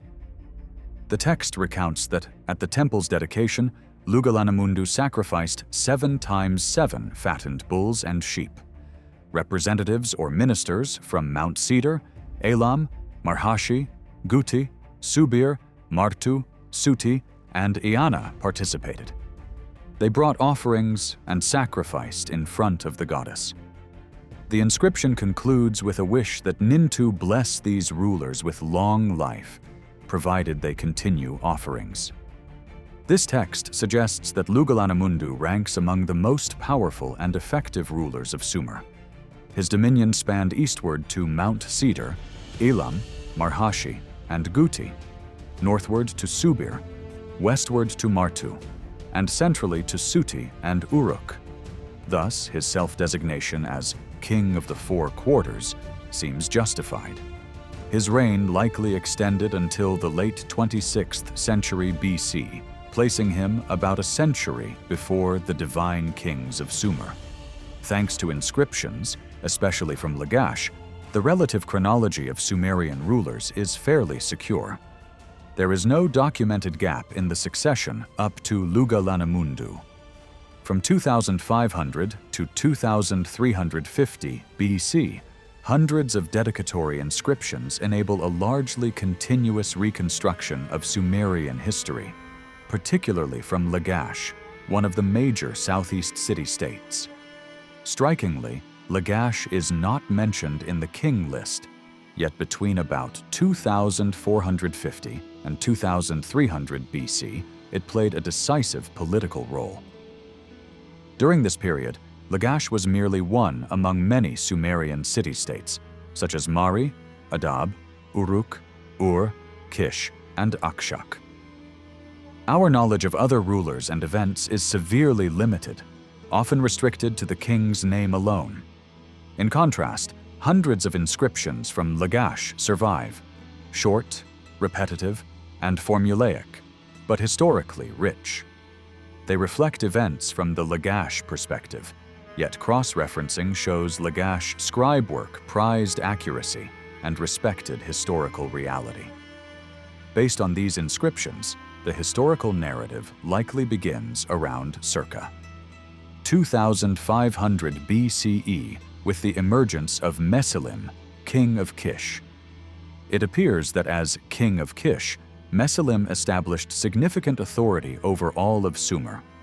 A ceremonial mace bearing his name was found in Lagash, and other artifacts were discovered in Adab. Most notably, he arbitrated a border dispute between Lagash and Umma.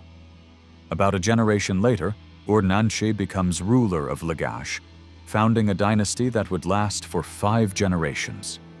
His origins are unclear. Some suggest he may have been Semitic, possibly from Tidnum west of Sumer. Yet the nearly 50 inscriptions attributed to him, covering building projects, canal works, divine statues, and brick stamps, demonstrate his prominence as king of Lagash. One striking phrase recurs. Boats of Dilmun brought him timber as tribute from foreign lands.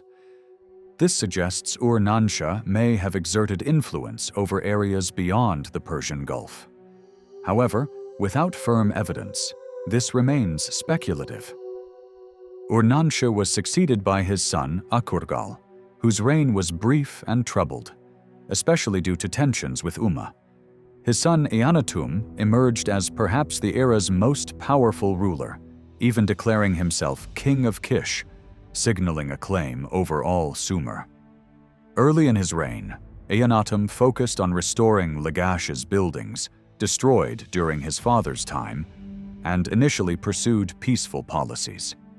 Thereafter, however, he launched successful military campaigns against Elam, Umma, Erech, Uruk, Ur, and other city-states. The most documented conflict involved Umma, thanks largely to an archive assembled during the reign of Eannatum's nephew, Entemena. These records help explain the rivalry's origins and highlight Eannatum's decisive role. Although Mesalim was titled King of Kish, he asserted influence across Sumer.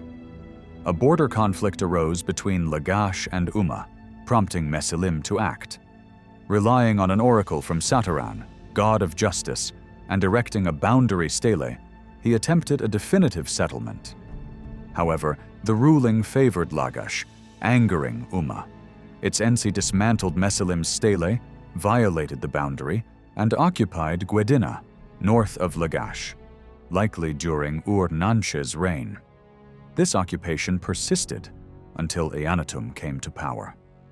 Eannatum defeated Umma, concluded a new treaty at Enakale, and re-established Mesalim's stone stele.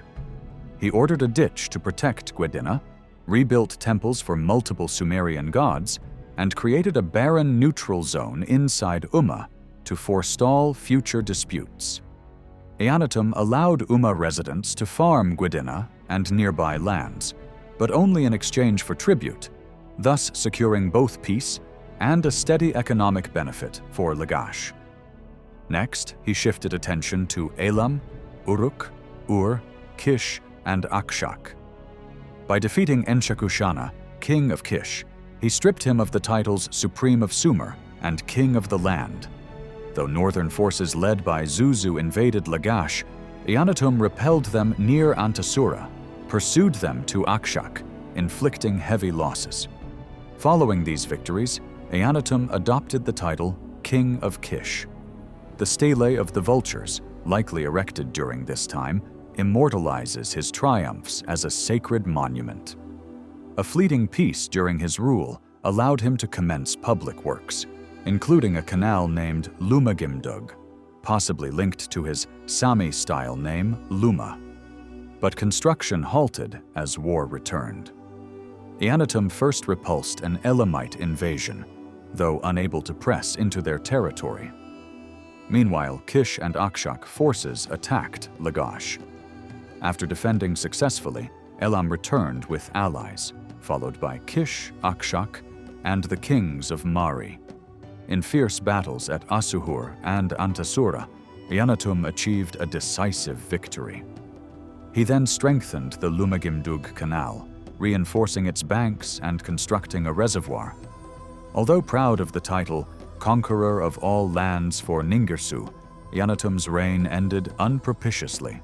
The throne passed not to his son, but to his brother Eannatum, suggesting Eannatum may have fallen in battle. His death marked a serious blow to Lagash. The city never fully regained its former power. When Eannatum ascended the throne of Lagash after his brother Eannatum, he found himself amid renewed and serious tensions with Umma. Though Umma had been militarily defeated under Eannatum, it had regained both confidence and determination. Ur-Nammu, son of Enakale, boldly rejected previous treaties and refused the tribute that Umma owed to Lagash.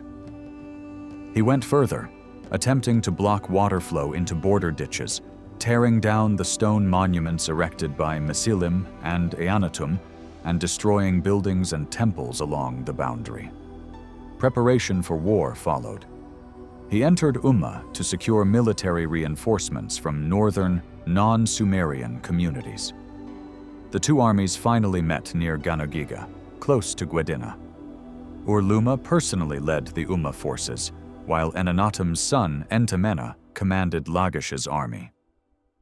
Though aged, Eannatum did not participate actively. Lagash emerged victorious. Entemena pursued the fleeing Ur-Nammu and ambushed most of his troops, routing them. But the triumph was short-lived.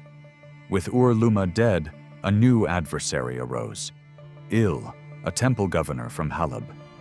Having remained neutral during the battle, Il attacked Lagash immediately afterward. Although he had early gains, he failed to hold lasting control within Lagashian territory. Nonetheless, he seized power in Umma, assuming the title of Ensi. Il followed in Usha's footsteps, closing border canals and paying only meager tribute, ignoring the full payments ordered by Eannatum. When Entemena's envoys approached him, he brazenly claimed ownership of all of Gwadina. This dispute, however, did not escalate into full-scale war. A third, likely non-Sumerian northern ruler, who claimed authority across all Sumer, intervened, imposing a peace that largely favored Lagash. The original boundary set by Mesilim and Eannatum remained, but Umma's unpaid tributes went unpunished. Control of Gwadina's water shifted entirely to Lagash. Entemena would prove to be the last major ruler of the Ur-Nammu dynasty. His son Eannatum II followed a brief and little documented reign. Only a single votive inscription remains, commemorating the restoration of a brewery dedicated to Ningirsu. Next came Enatarzi, likely installed by force. Though numerous administrative records from his reign survive, no monumental dedications do. A clay letter from a temple official reports that 600 Elamites attacked Lagash, but were defeated. He was succeeded by Lugal-annemundu, another Ensi with minimal surviving records. Again, no votive inscriptions. The throne then passed to Utu-hegal, arguably history's first written law reformer and pacifist ruler. He is remembered not for conquests, but for implementing societal and ethical reforms. His rule was short-lived. The ambitious Ensi of Umma, Lugal-annemundu, sacked Lagash's sacred precincts, looted the city, and ended the ruling dynasty. A contemporary text attributed to Utu-hegal laments this fall, casting it as divine punishment. One line reads, "Because the Umma folk destroyed the bricks of Lagash, they have sinned against Ningirsu. Ningirsu will cut off their shielding hands." This is not the fault of Girsu's king Utu-hegal. Let the goddess Nitaba place all this guilt upon the Ensi of Umma, Lugal-annemundu. These lines reflect Utu-hegal's profound faith in divine justice and hint that he left punishment to the gods rather than rallying his people for vengeance. Lugal-annemundu began his career with military successes, styling himself in the Hilprecht inscription as King of Erech and the land, subjugator of foreign peoples, and bringer of peace from the lower sea to the upper sea. Yet his reign ended ignominiously. He was captured at the gates of Nippur after 20 years, paraded in chains, stripped of honor before the populace. He was overthrown by Sargon the Great, a Semitic commander. Sargon's foundation of the Akkadian dynasty ushered in a gradual Samarization of Sumer, marking the end of Sumerian political and cultural dominance. Today recognized as Sargon the Great, this ruler remains one of the most formidable figures in ancient Near Eastern history. He exhibited not only military brilliance, but also statesmanship, founding an empire whose impact spanned from Egypt to India. In later centuries, poets and storytellers cast him among mythic heroes, some of whose deeds indeed reflect historical memory. Fortunately, we have inscriptions from Sargon's own time that document his achievements directly. Thus, we do not have to rely solely on legends from later periods to learn about his life. Moreover, Sargon's sons, Rimush and Manishtushu, also erected statues and reliefs inscribed with texts in the Temple of Enlil in Nippur to commemorate their victories. Unfortunately, these monuments have not survived to the present. Only a fragment made of greenstone has been discovered. Archaeological excavations at Nippur have likewise yielded little in this regard. It is highly likely that the monuments were destroyed in antiquity. However, by great fortune, Nearly all of these inscriptions were carefully and accurately copied by an unknown Sumerian scholar. This individual not only transcribed the writings word for word, but also noted whether each line came from the body of the statue or from its base, adding remarks like, "The inscription on the statue reads as follows," or "The inscription on the pedestal reads as follows." Although the purpose behind these copies is unknown, it was likely an effort to preserve knowledge for future generations as the temple faced destruction. If this assumption is correct, then knowingly or not, he performed a tremendous service.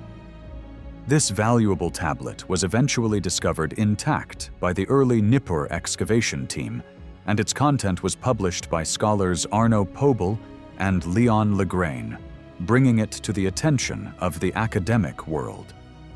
Sargon was of Semitic origin and began his political career as a kind of palace servant and cupbearer in the court of Ur-Zababa, the Sumerian king of Kish. This king was dethroned and perhaps killed by the attacks of Lugal-Zagesi. Sargon's first political goal was to eliminate Lugal-Zagesi. To this end, he launched a surprise attack on his capital, Erech, seized the city, and had its walls torn down.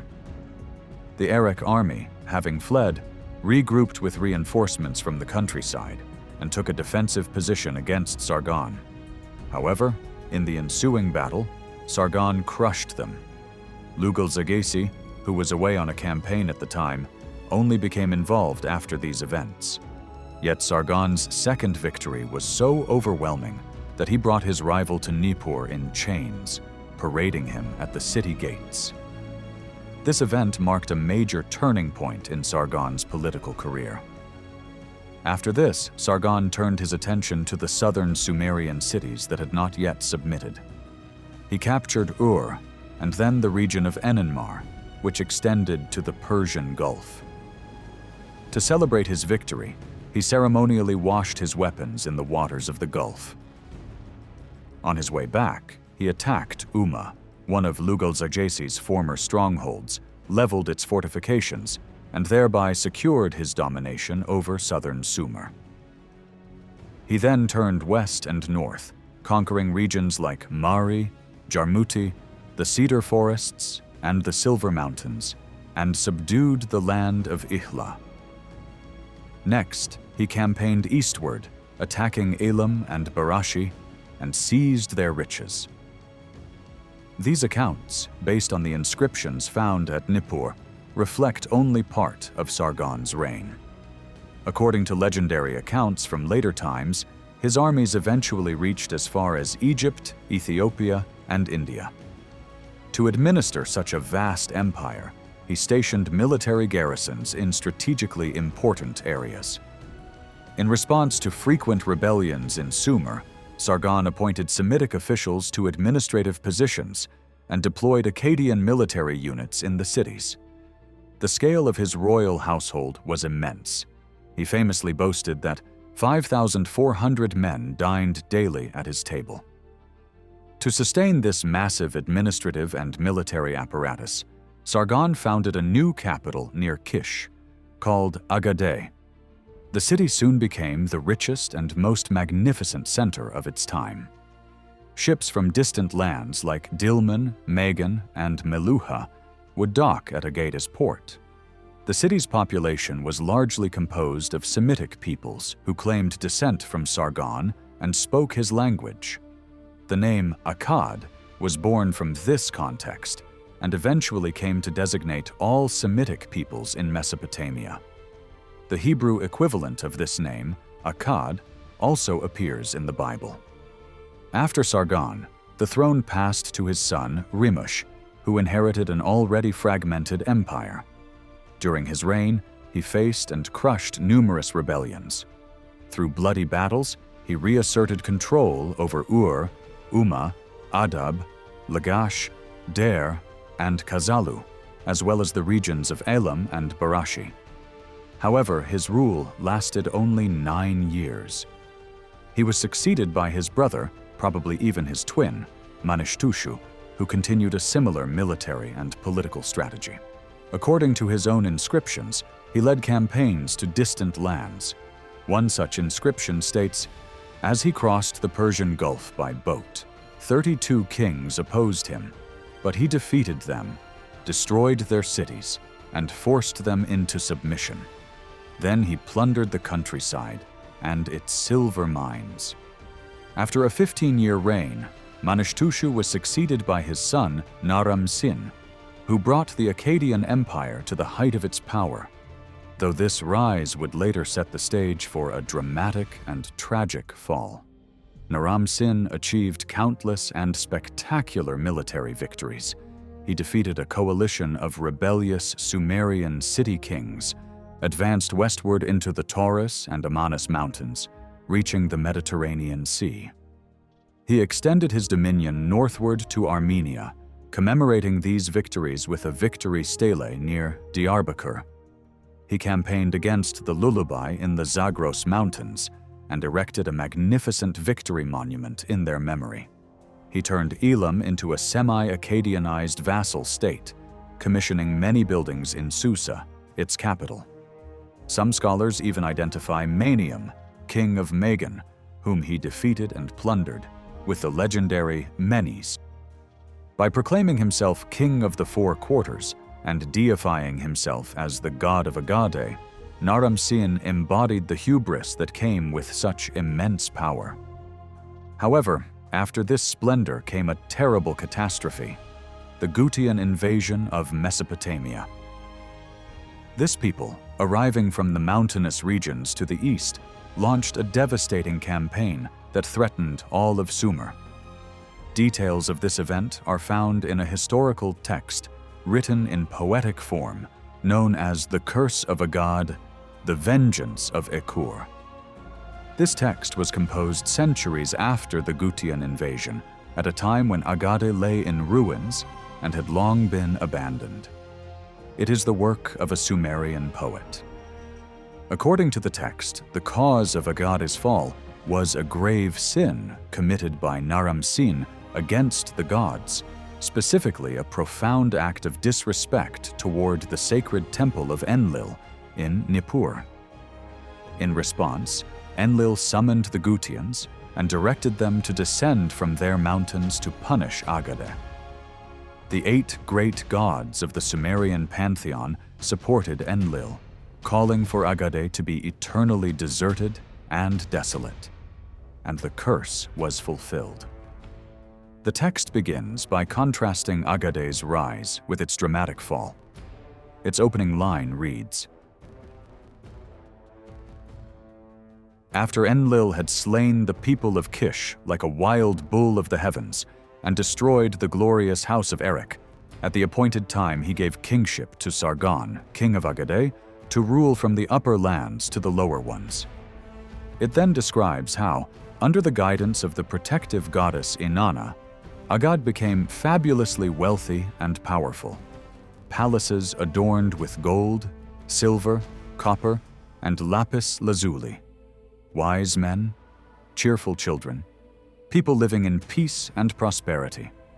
Nomadic Martu, Meluhans from the west, and Elamites from the east came to the city bearing gifts. Agade's walls were raised as high as mountains, and its gates were opened to peace. Then disaster struck. Inanna departed from Agade, abandoning it. The city's sacred precinct was left empty and unprotected. The gates fell to the ground. Within 5 or 10 days, Agade began to collapse. The gods turned away, and Naram-Sin withdrew from the world. War chariots and boats were left to rot, no longer usable.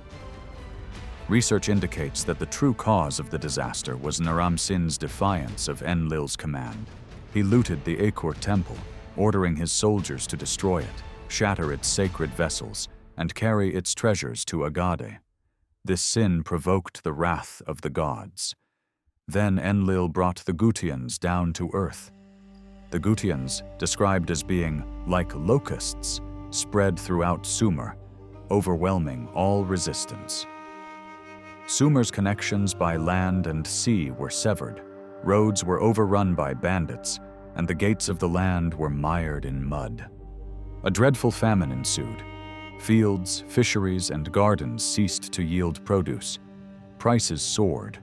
One could obtain only meager amounts of oil, grain, or wool in exchange for a lamb.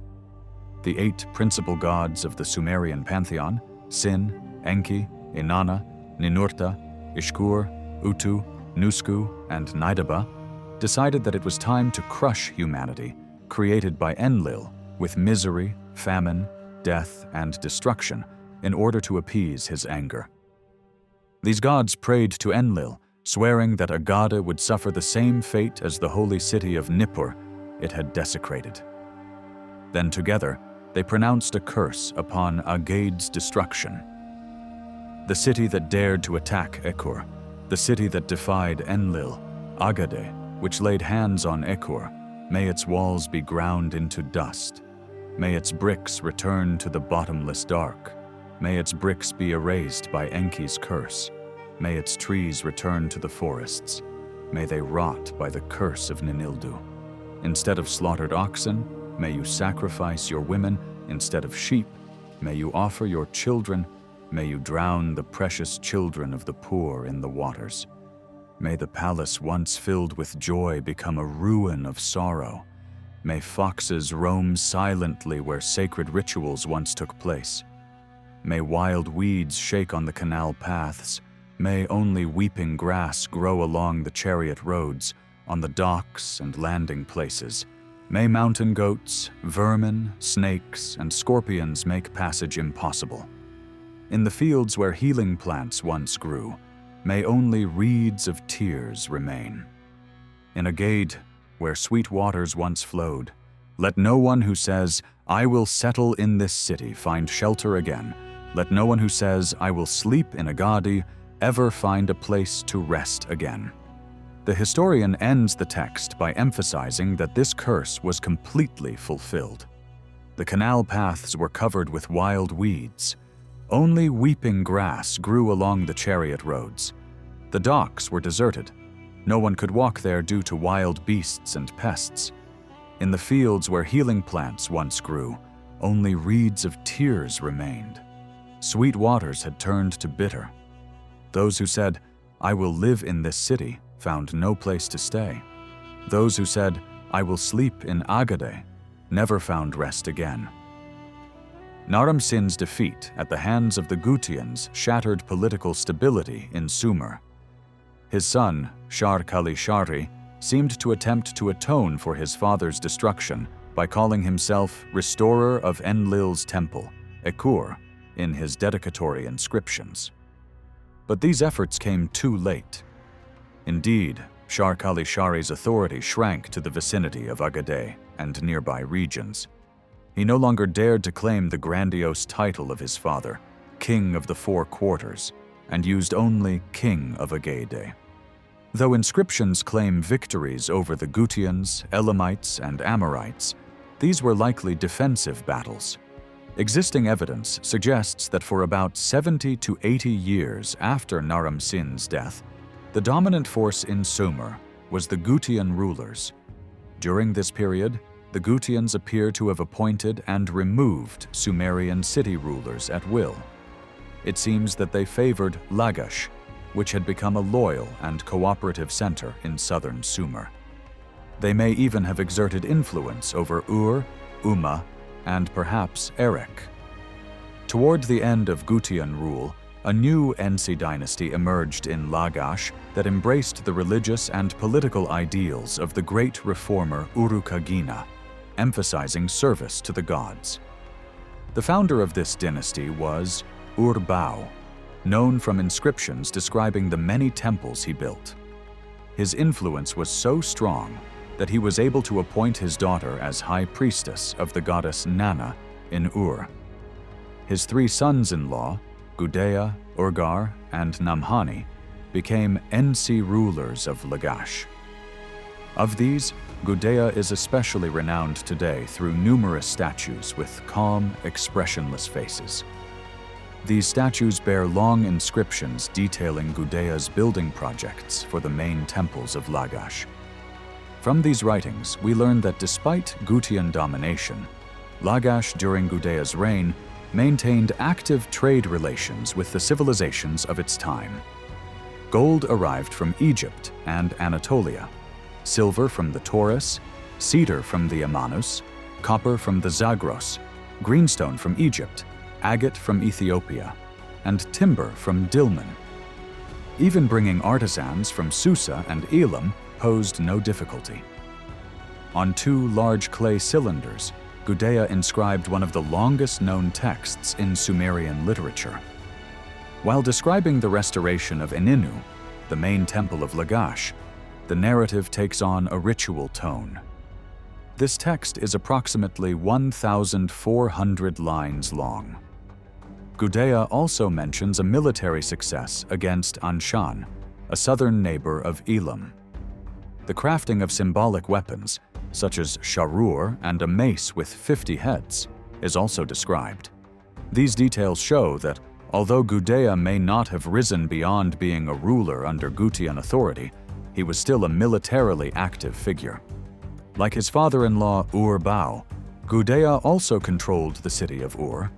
3 inscriptions from there have survived to our day. After Gudea, his son Ur-Ningirsu ascended the throne, followed by his grandson Ugme, who ruled for less than 10 years.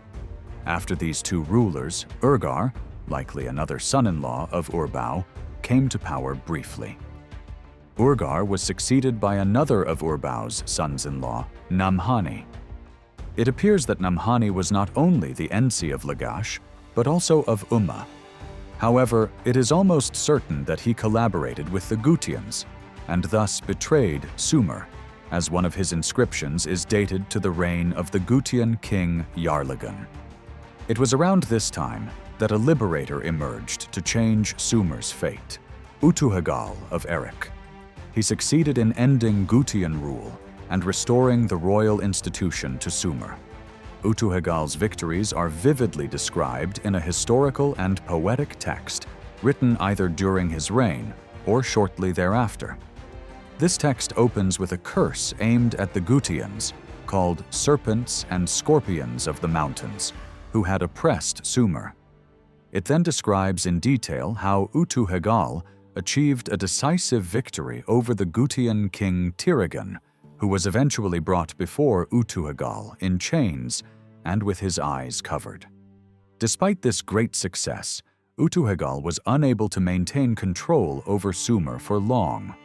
It appears he ruled for only 7 years, and in the end, his throne was usurped by one of his own governors, Ur-Nammu.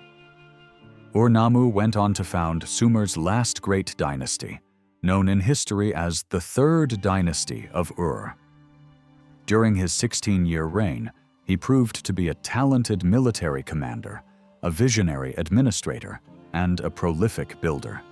He is also credited with issuing the earliest known written laws in human history.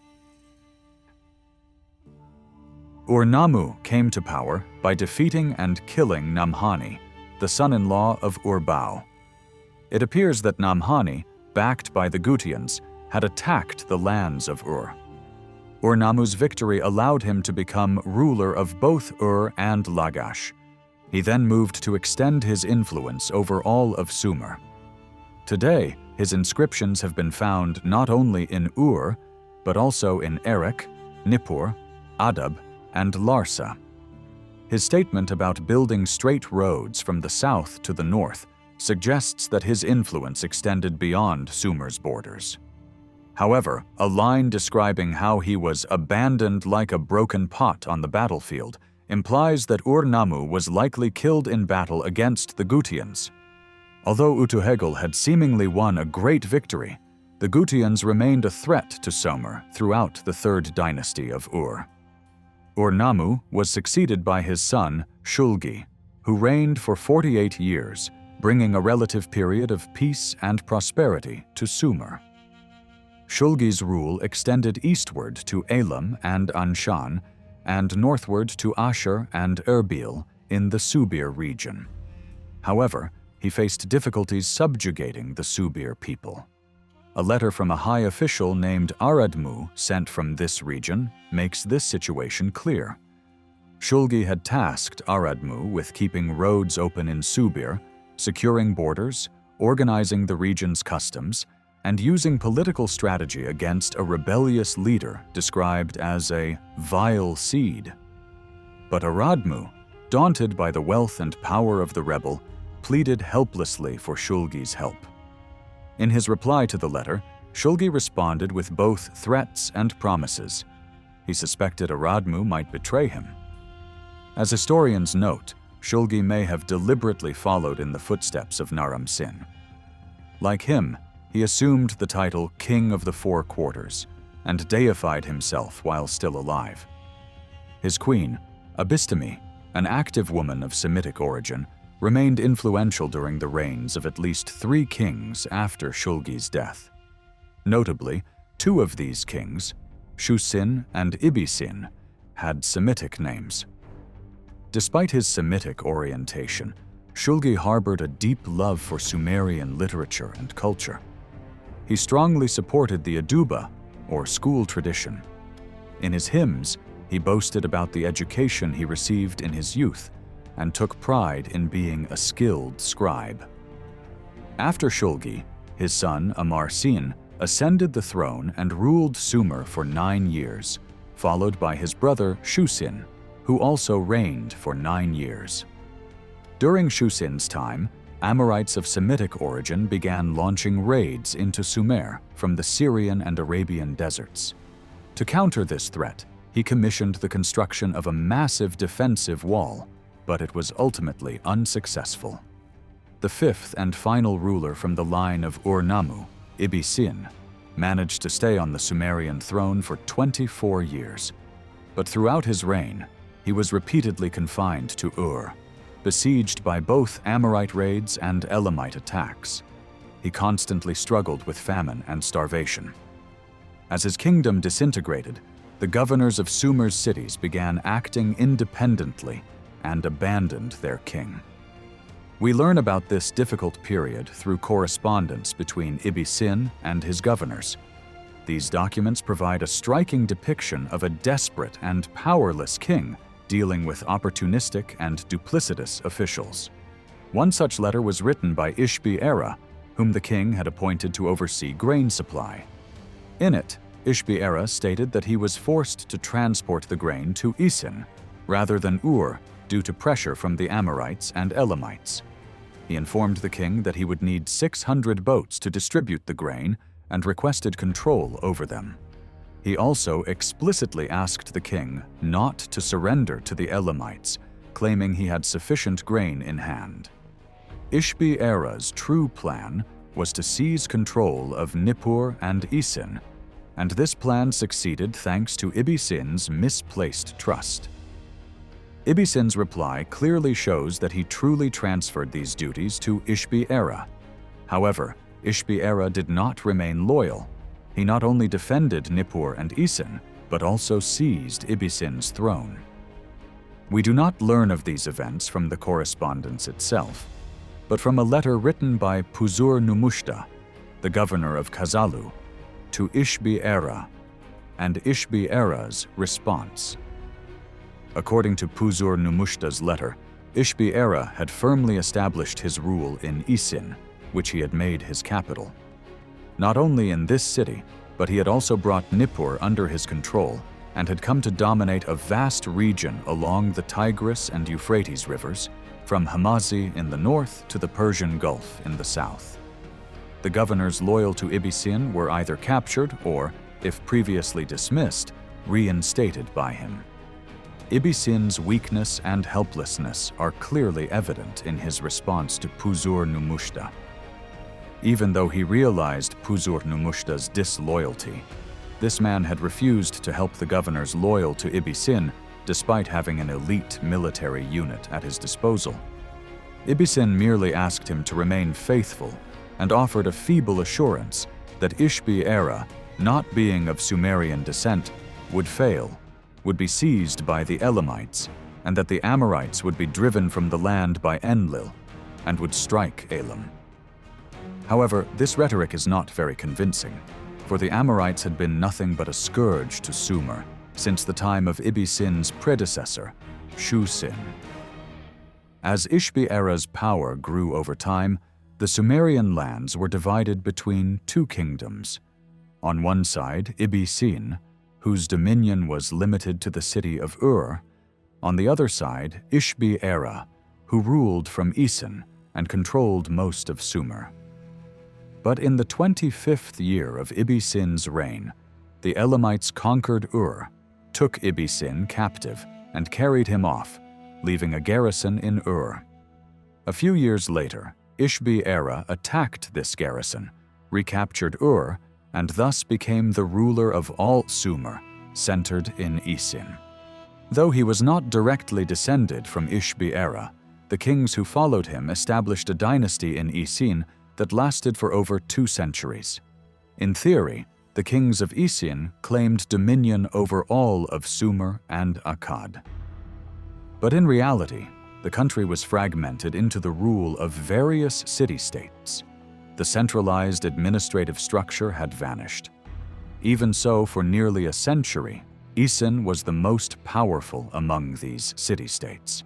It held control over the city of Ur and the sacred center of Nippur.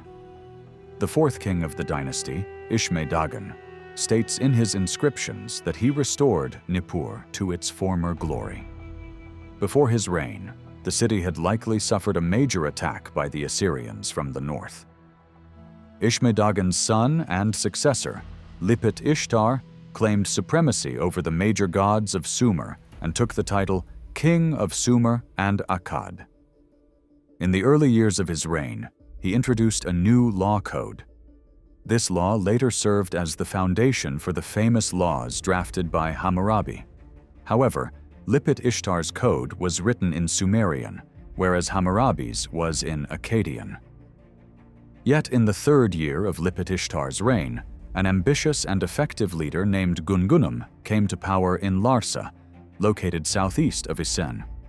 With military victories in Elam and Anshan, he began to increase the city's strength.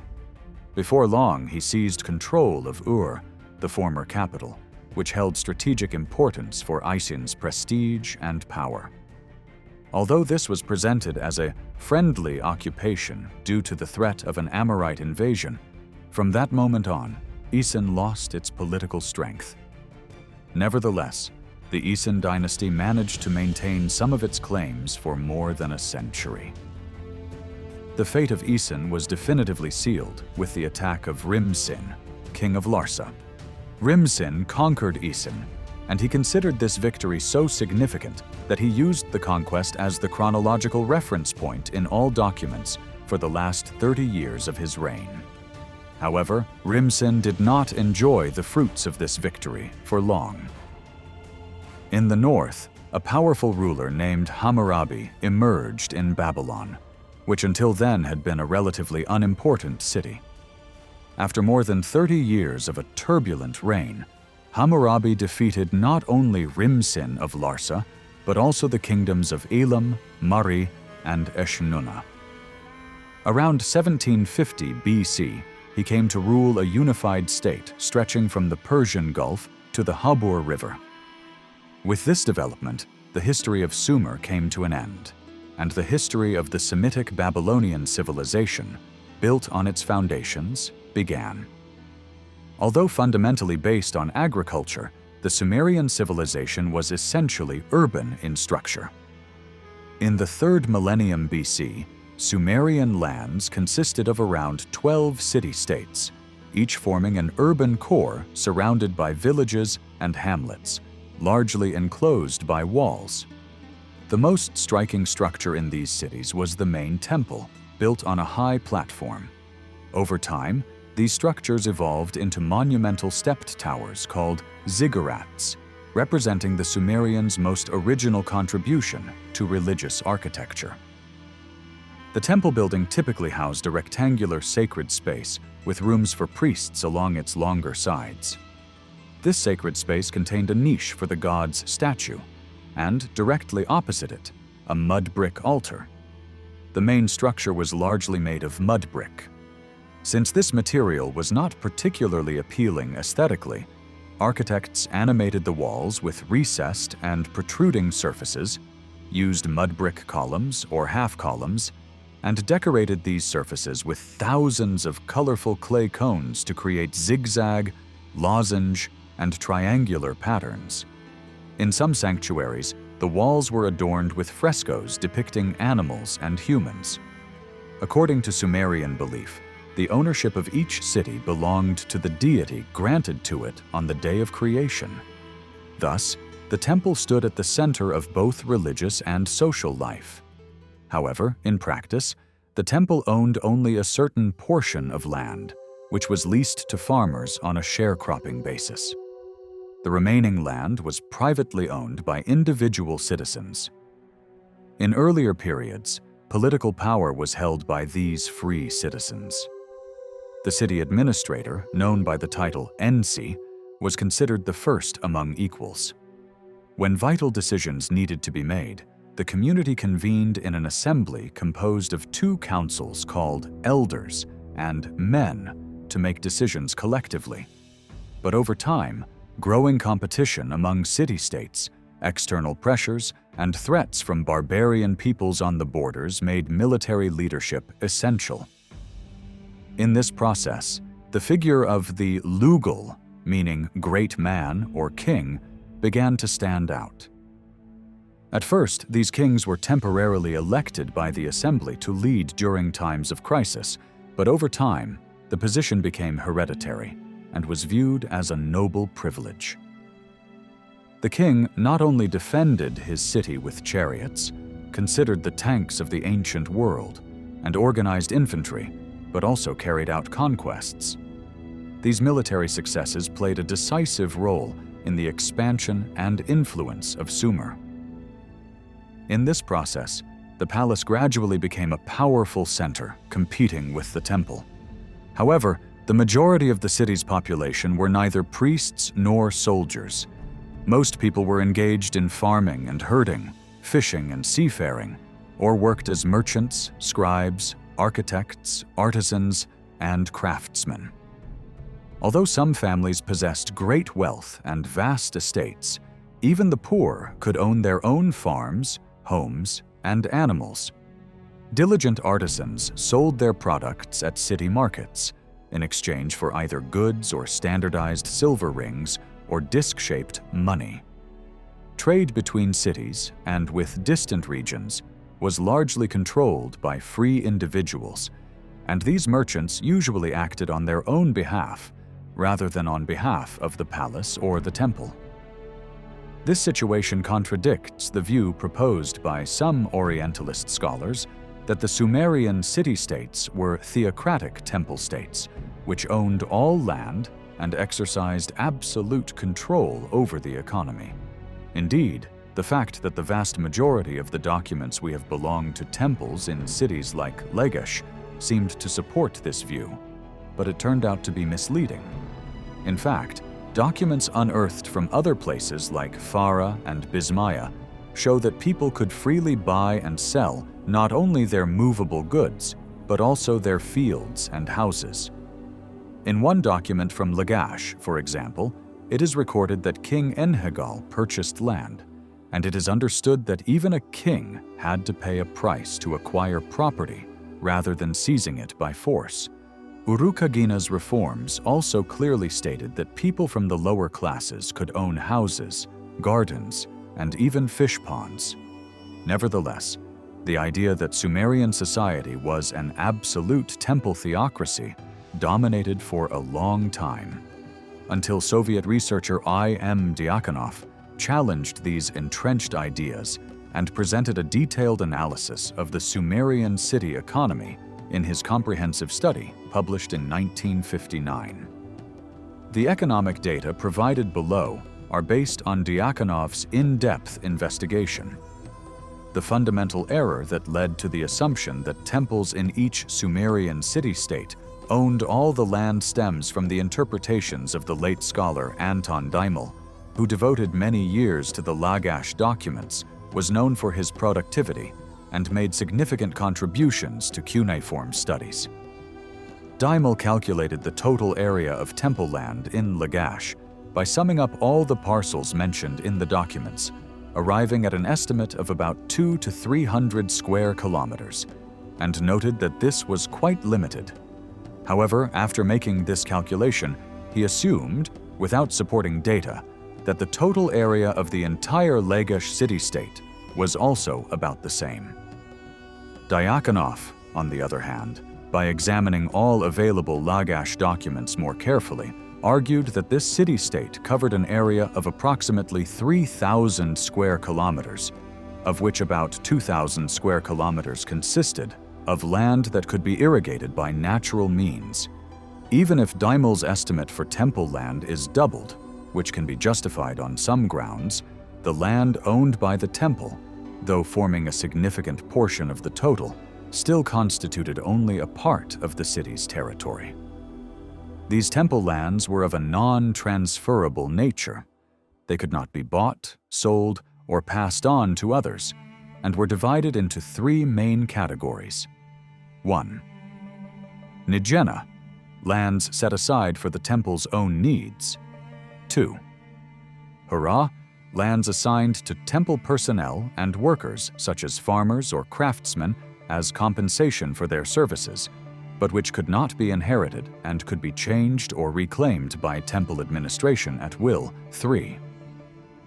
Urulal, lands given to certain individuals, especially temple workers, to provide them with additional income in exchange for a portion of the produce.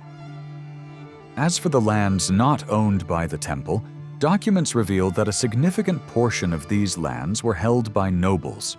These individuals included the families of princes, palace officials, and prominent priests. Typically comprising hundreds of acres, these lands were often acquired by purchasing them from citizens experiencing economic hardship.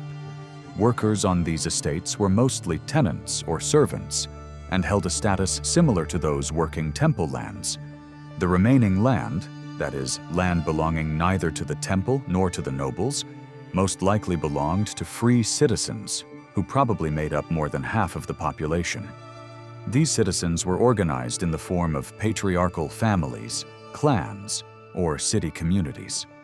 From very early times, ancestral lands held by these families could be transferred or sold.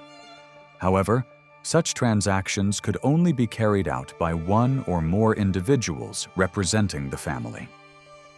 Other family members usually witnessed the sale, thereby indicating their consent. Sometimes, these witnesses also received symbolic payments. On the other hand, it was common for the buyer to present a witness as well, and in some cases, official authorities participated in the sale transactions.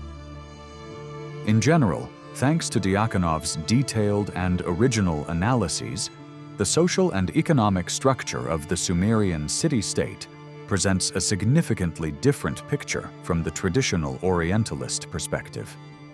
Society appears to have been divided into four main classes: nobles, ordinary citizens, dependents, tenants, servants, and slaves.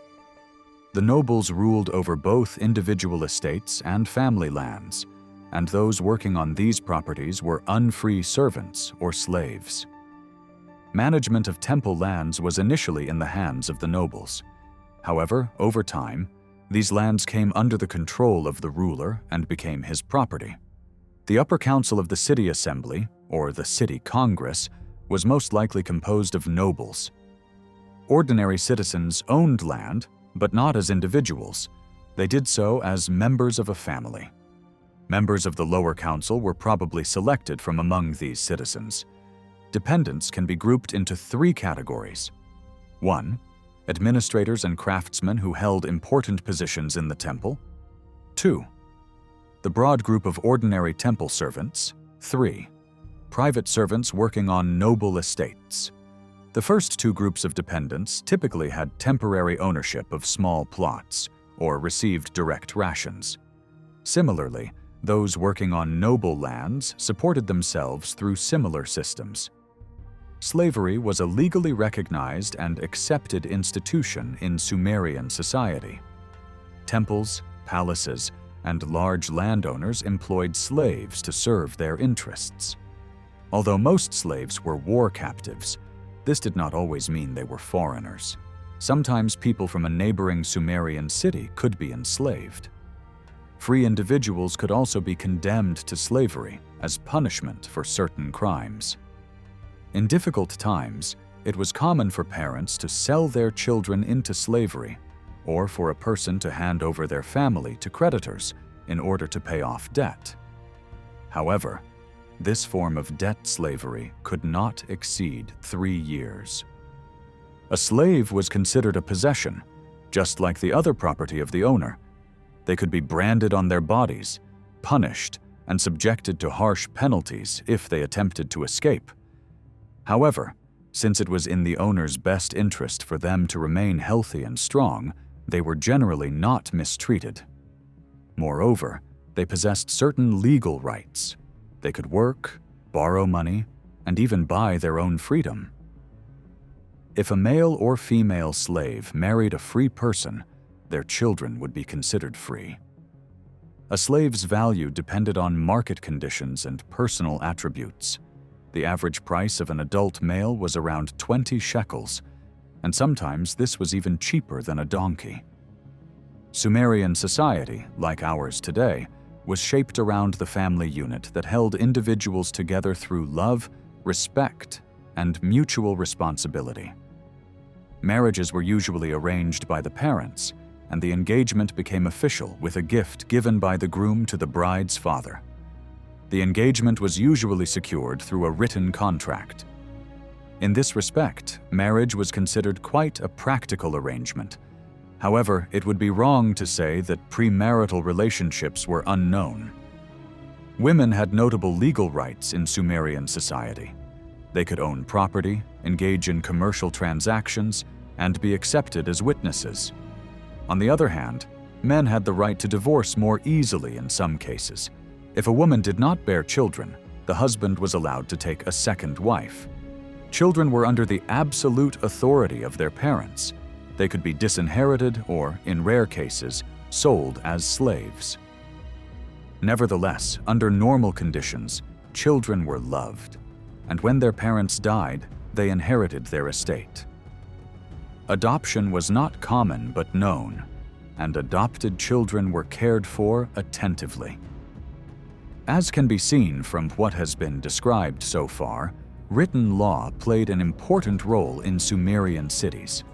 From around 2700 BCE, we see that the sale of fields, houses, and slaves was documented.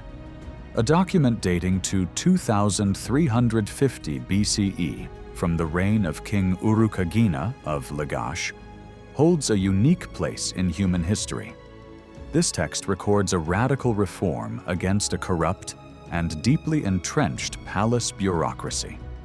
At the same time, it presents a disturbing picture of how an individual could be oppressed by others on social, economic, political, and psychological levels.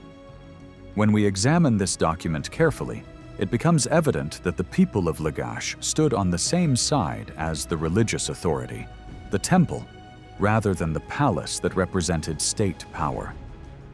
At the same time, the document contains, for the first time in history, a word used in the sense of freedom, amarji, literally meaning return to mother, although the reason it came to mean freedom is still not fully understood. Although the document does not provide direct information on what events led to the Ur-Nammu reforms, it can be said that this environment was the result of the expansionist ambitions and economic motives of the dynasty that held power in Lagash around 2500 BCE. Some of these rulers turned eagerly to conquest, started wars, and were temporarily successful. One of them, Ur-Nammu, established dominance over much of Sumer and some neighboring territories for a short time. However, this success did not last long. Lagash soon retreated to its old borders and returned to its former position.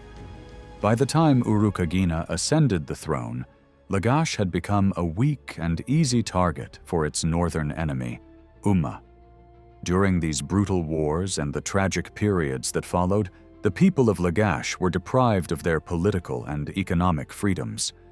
The rulers saw it as inevitable to violate citizens' individual rights, overtax their wealth, and seize temple lands to form and equip armies.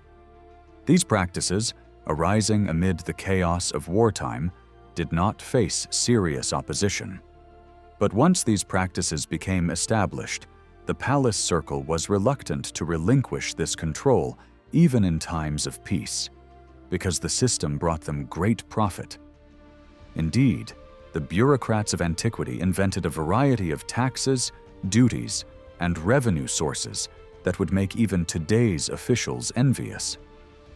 The people could easily be thrown into prison for debt, failure to pay taxes, fabricated charges of theft or murder. But now, let us hear about this period in the words of a historian who lived in Lagash 4,400 years ago and personally observed the events of the time. The historian's account has survived in 3 different versions found underground, each containing exactly the same content. This shows that Urukagina and his reformist companions proudly praised the social and moral transformation they had achieved. According to the historian, before Urukagina's reign, what he calls in the old days, in times past, when the seed of man was exalted, palace officials were seizing people's property. Among these were donkeys, sheep, and fish farms, presumably without justification. Other citizens, when they brought their sheep to the palace for shearing, were forced to pay advance money for the service, thus being fined through their property. In cases of divorce, the governor received 5 shekels, and the vizier received 1 shekel. When a perfumer prepared a fragrance mixture, the governor again took 5 shekels, and the vizier and palace steward each took 1 shekel as well. Temple property had been transferred directly to the private estate of the ensi. In the historian's exact words, the oxen of the god plowed the onion field for the governor, and the governor planted his own onion and cucumber field on the god's best land. Temple officials, especially the Sanghas, also suffered under this system, losing their animals, grain, and clothes. Taxes and fees did not end even in death. When a person died and was taken to the grave, whether it was a public cemetery or a special area like Enki's reed bed, palace officials and parasites attended the funeral and took many things from the grieving family, such as barley, bread, date wine, and cloth. The scribe summarized the situation by writing, "There were tax collectors all over the land." Given these conditions, the palace's rapid enrichment was not surprising. Palace lands, houses, and building complexes spread continuously. The governor's houses and fields, the palace harem's quarters, and the children's quarters all adjoined one another.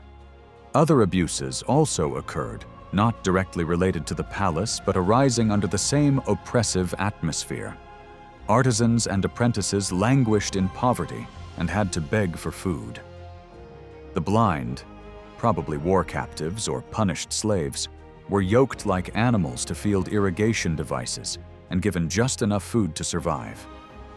Powerful men and officials forced poor citizens to sell their donkeys or homes at low prices, even if they did not want to.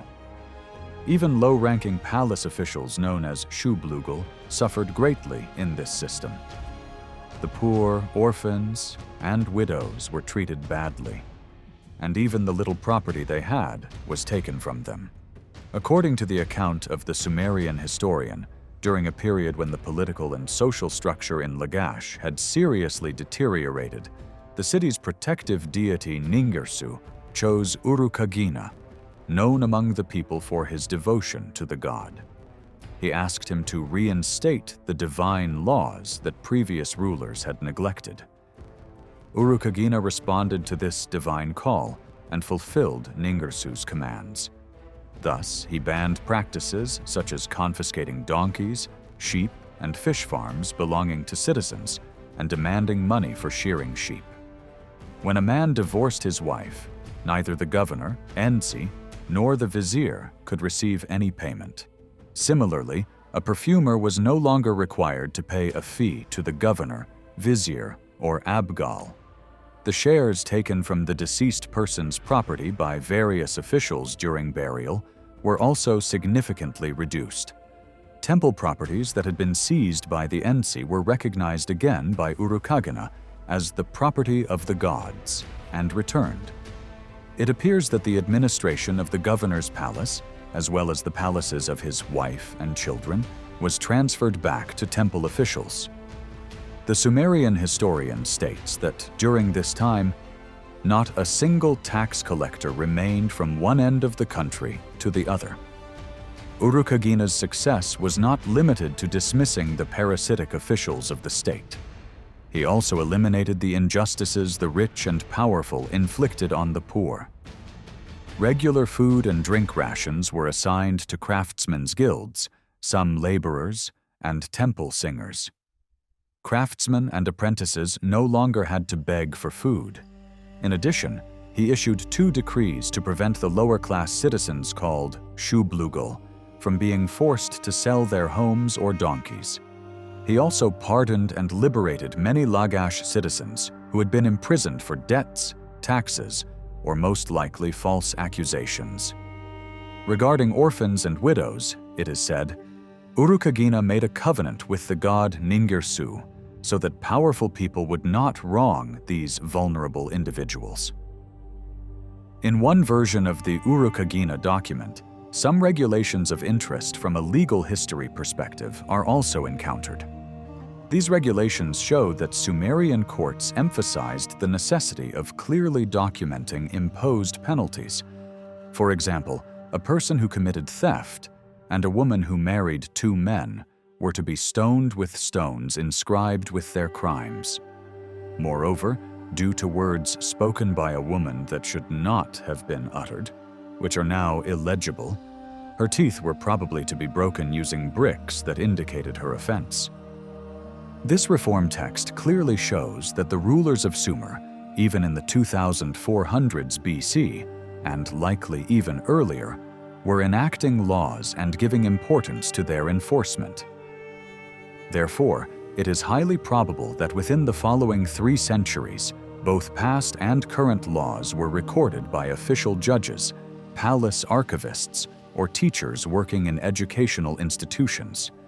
However, to date, no such legal compilation has been found from the period between Utu-hegal's time and the founding of the 3rd dynasty of Ur, when Ur-Nammu ascended the throne around 2050 BC. It is possible that the law code of Ur-Nammu, like the code of Hammurabi, was originally inscribed on a stele. However, neither this stele nor a contemporary copy has been found to this day. Only a very worn clay tablet, prepared centuries later, exists. This tablet was divided into 8 columns by ancient scribes, each column containing about 45 lines, but less than half of these lines are legible today. On the front of the tablet, there is a long introduction section that is only partially comprehensible due to many breaks. According to this introduction, after the creation of the universe, the fate of the Sumerian land and the city of Ur was determined, and the gods An and Enlil appointed the moon, god Nana, as the protective deity of Ur. Then, one day, Nana chose Ur-Nammu as his representative on Earth. Ur-Nammu's initial actions focused on securing Ur and Sumer. In particular, he fought against the city of Lagash, which had grown at Ur's expense, defeated its king Namhani, and, with the power of Nana, restored Ur's former borders. Later, he turned to internal administration and led moral and social reforms. He removed corrupt and deceitful officials, especially those who exploited the people by seizing their animals. He ensured standardization in weights and measures, establishing fixed and unchangeable units. He prevented the oppression of orphans and widows by powerful people. and took measures to ensure that a man worth 1 shekel would not become the slave of a man worth 60 shekels, a mina, aiming to reduce social inequality. This side of the tablet probably ends with a statement indicating that Ur-Nammu established justice and enacted laws to ensure the welfare of the people. The law text itself most likely began on the reverse side of the tablet, but this section is severely damaged. To date, the content of only 5 legal provisions has been partially interpreted and understood. One of these concerns a person accused of witchcraft and stipulates that the verdict must be determined by the water ordeal. Another includes provisions on the return of a slave to their master. However, the remaining 3 legal articles, despite being incomplete, carry great significance in the context of humanity's social and intellectual development. These articles show that even before 2000 BC, the eye for an eye, tooth for a tooth mentality was being replaced by a more lenient legal system based on monetary fines. These 3 laws are as follows. If a person cuts another's foot with a sharp tool, he will pay 10 silver shekels. If a person breaks another's bone with a weapon, he will pay 1 mina, 60 shekels, of silver. If a person cuts off another's nose with a tool called geshpu, he will pay 2.5 minas of silver. To this day, no other law text from the 3rd dynasty of Ur, established by Ur-Nammu, has been found.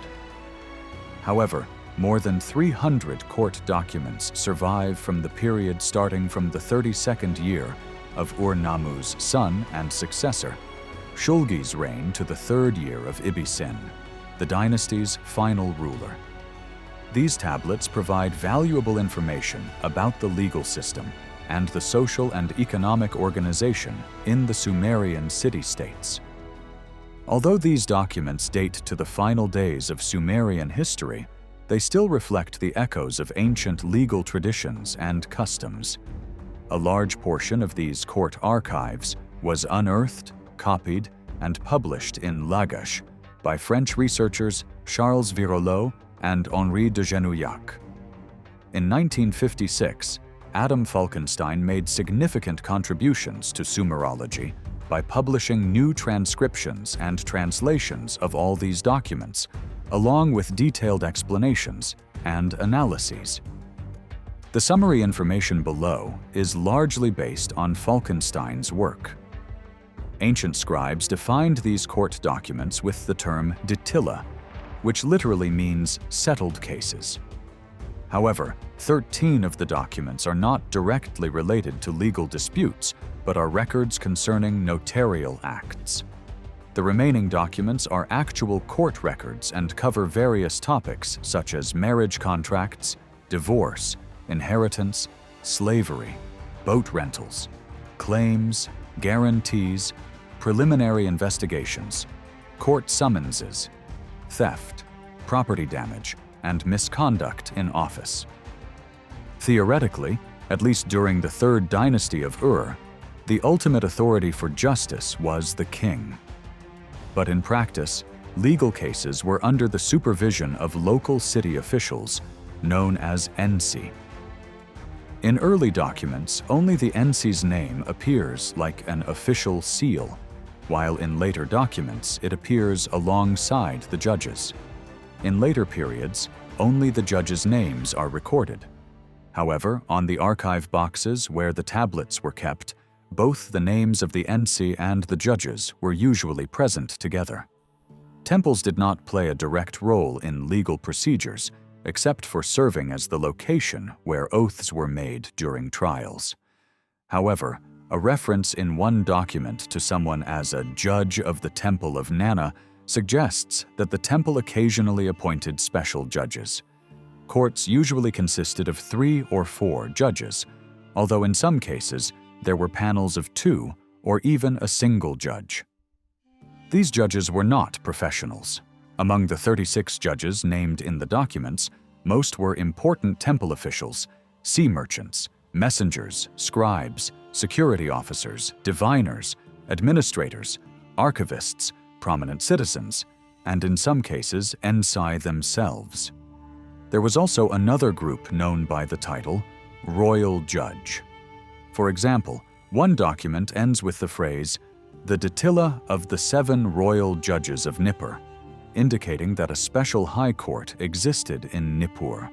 There is no precise information about how judges were appointed, their term of service, or whether they received salaries. However, in most documents, the names of officials called mashkim appear before the judges. These individuals were a kind of usher or judicial clerk responsible for organizing the court process and arranging documents. The names of more than 100 mashkim are recorded, and they came from similar social circles as the judges, so this position was not a full-time profession either.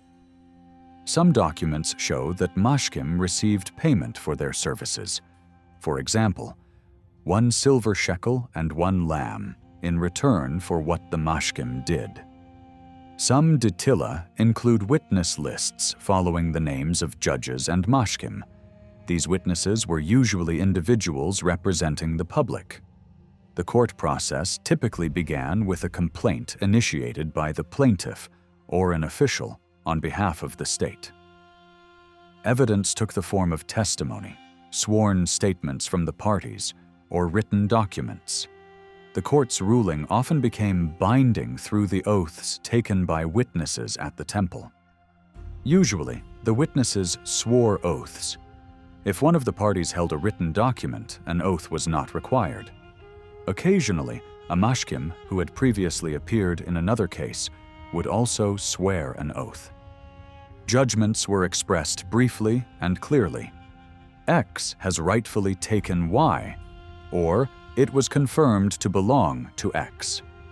Sometimes the reasoning behind the judgment was also stated. In most documents, there is a note that the parties took an oath of renunciation after the ruling. About 2 centuries after Ur-Nammu, a king named Lipit-Ishtar from the Dynasty of Isin issued a new law code.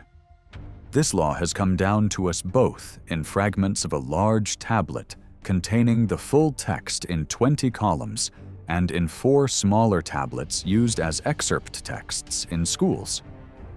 Like Hammurabi's Akkadian law code, Lipit-Ishtar's code also consists of 3 main parts: a prologue, the main body of laws, and an epilogue. The prologue begins in the king's own voice. According to it, after An and Enlil gave the kingdom of Sumer and Akkad to Nininsinna, the protective goddess of Isin, they called upon Lipit-Ishtar to rule these lands and bring prosperity. Lipit-Ishtar, with this divine commission, established legal order. He then lists some of the acts he carried out for the welfare of his people. He states that he freed the sons and daughters of Sumer and Akkad from slavery and revived just family traditions. However, the final part of the prologue is broken and missing. As for the legal text itself, the surviving fragments allow for the near-complete reconstruction of about 38 articles from the second half of around 40 provisions. In the damaged first part of the text, the main topics addressed include boat rentals, immovable property especially related to gardens, slaves and possibly servants, tax debts, inheritance and marriage matters, and ox rentals. This section is followed by an epilogue that is also severely damaged and can only be partially read. The epilogue begins by reaffirming that Lipit-Ishtar established justice in the land and ensured the prosperity of his people. Then, it states that he inscribed the law on a stele, which indicates that the surviving tablets were copied from this monument. And, in keeping with tradition, he blesses those who do not harm the stone and curses those who do.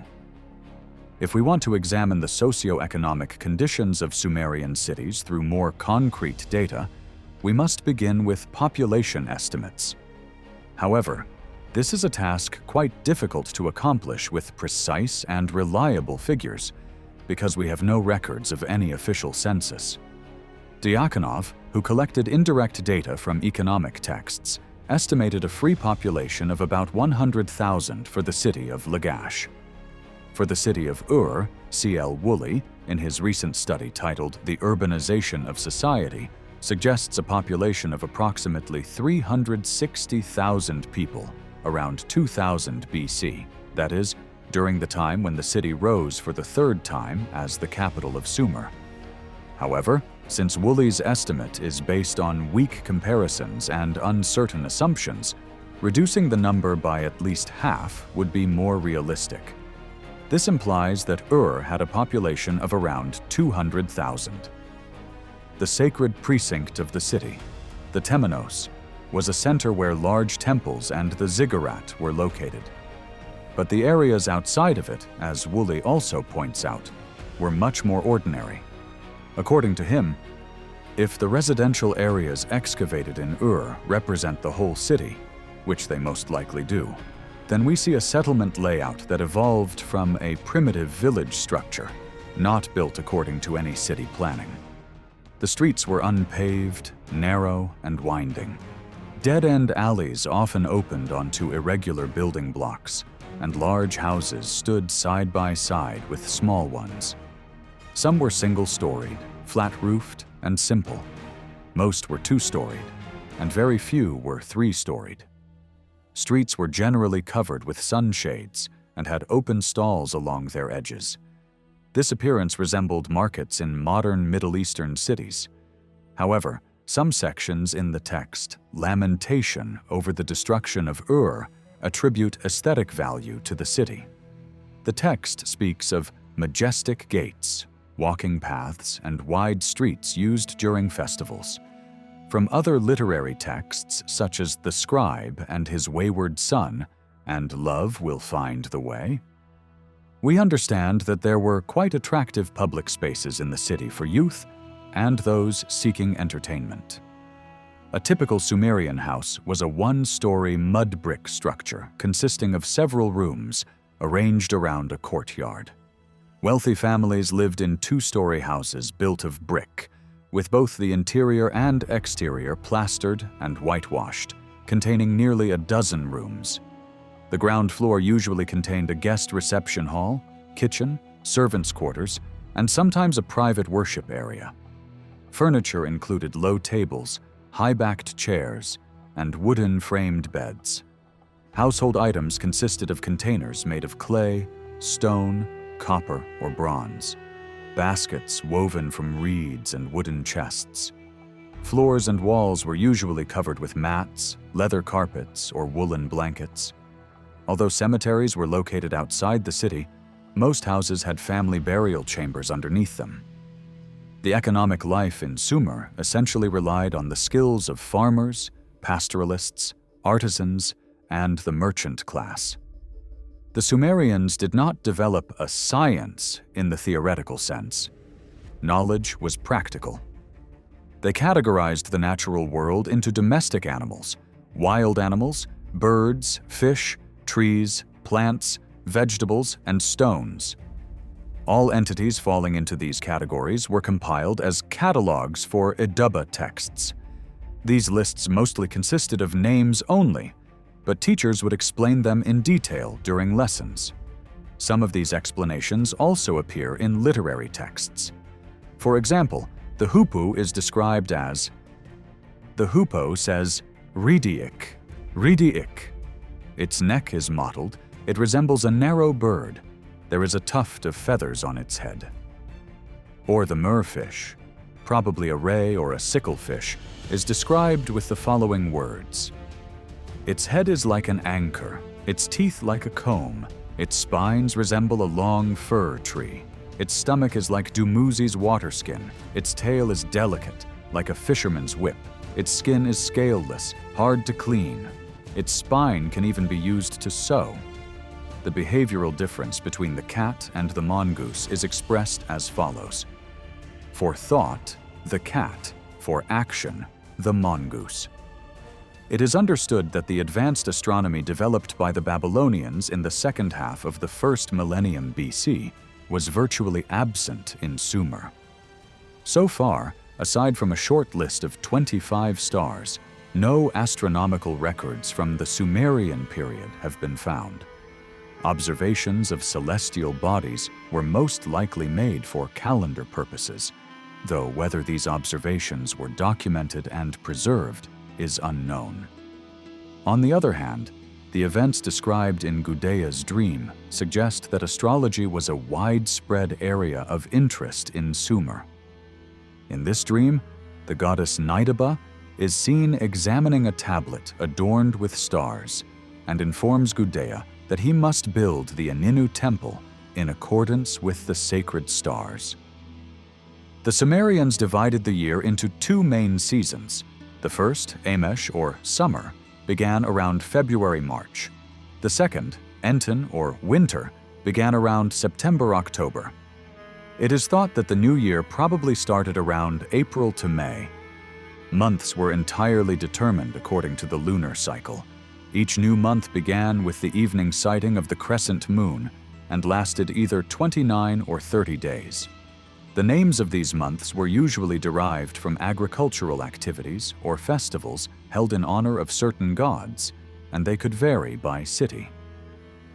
In order to reconcile the difference between the lunar year and the solar year, an intercalary month was added at certain intervals. The Sumerians began the day at sunset. The day was divided into 12 double-hour segments, while the night was divided into 3 segments, each 4 hours long. For timekeeping, a cylindrical or prism-shaped water clock was used, and it is believed that shadow clocks or gnomons were also known. Although the Sumerian numeral system was essentially based on the sexagesimal system, it was not a purely sexagesimal system, as it also used multiples of 10 in addition to 60. Examples include the numbers 1, 10, 60, 600, 3,600, and 36,000. However, 2 separate systems were used for writing numbers.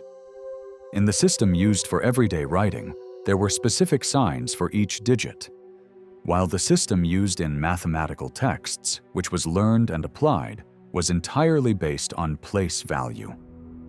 This system worked in a way similar to today's decimal system. For example, while the number 439 is written in the decimal system as 4 times 10 squared, plus 3 times 10 plus 9, in the sexagesimal system the same notation is 4 times 60 squared, plus 3 times 60 plus 9, which corresponds to 14,589.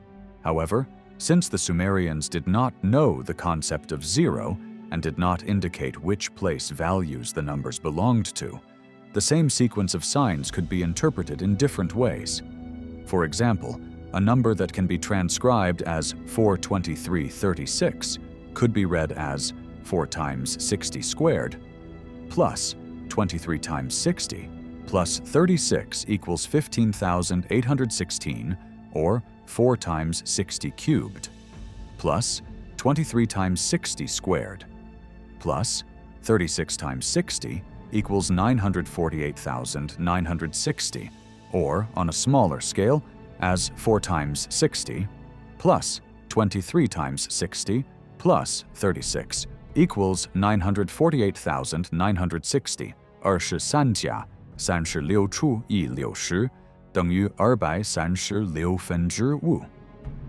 These characteristics show that the system used by the Sumerians was highly flexible and well suited for advanced mathematical operations, much like the decimal system.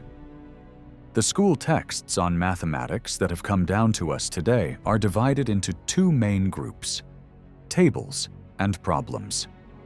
The tables include information such as exchange rates, multiplication tables, squares and square roots, cubes and cube roots, sums of squares or cubes needed for solving specific equations, exponential functions, certain fixed constants, and the calculation of the areas of various geometric figures.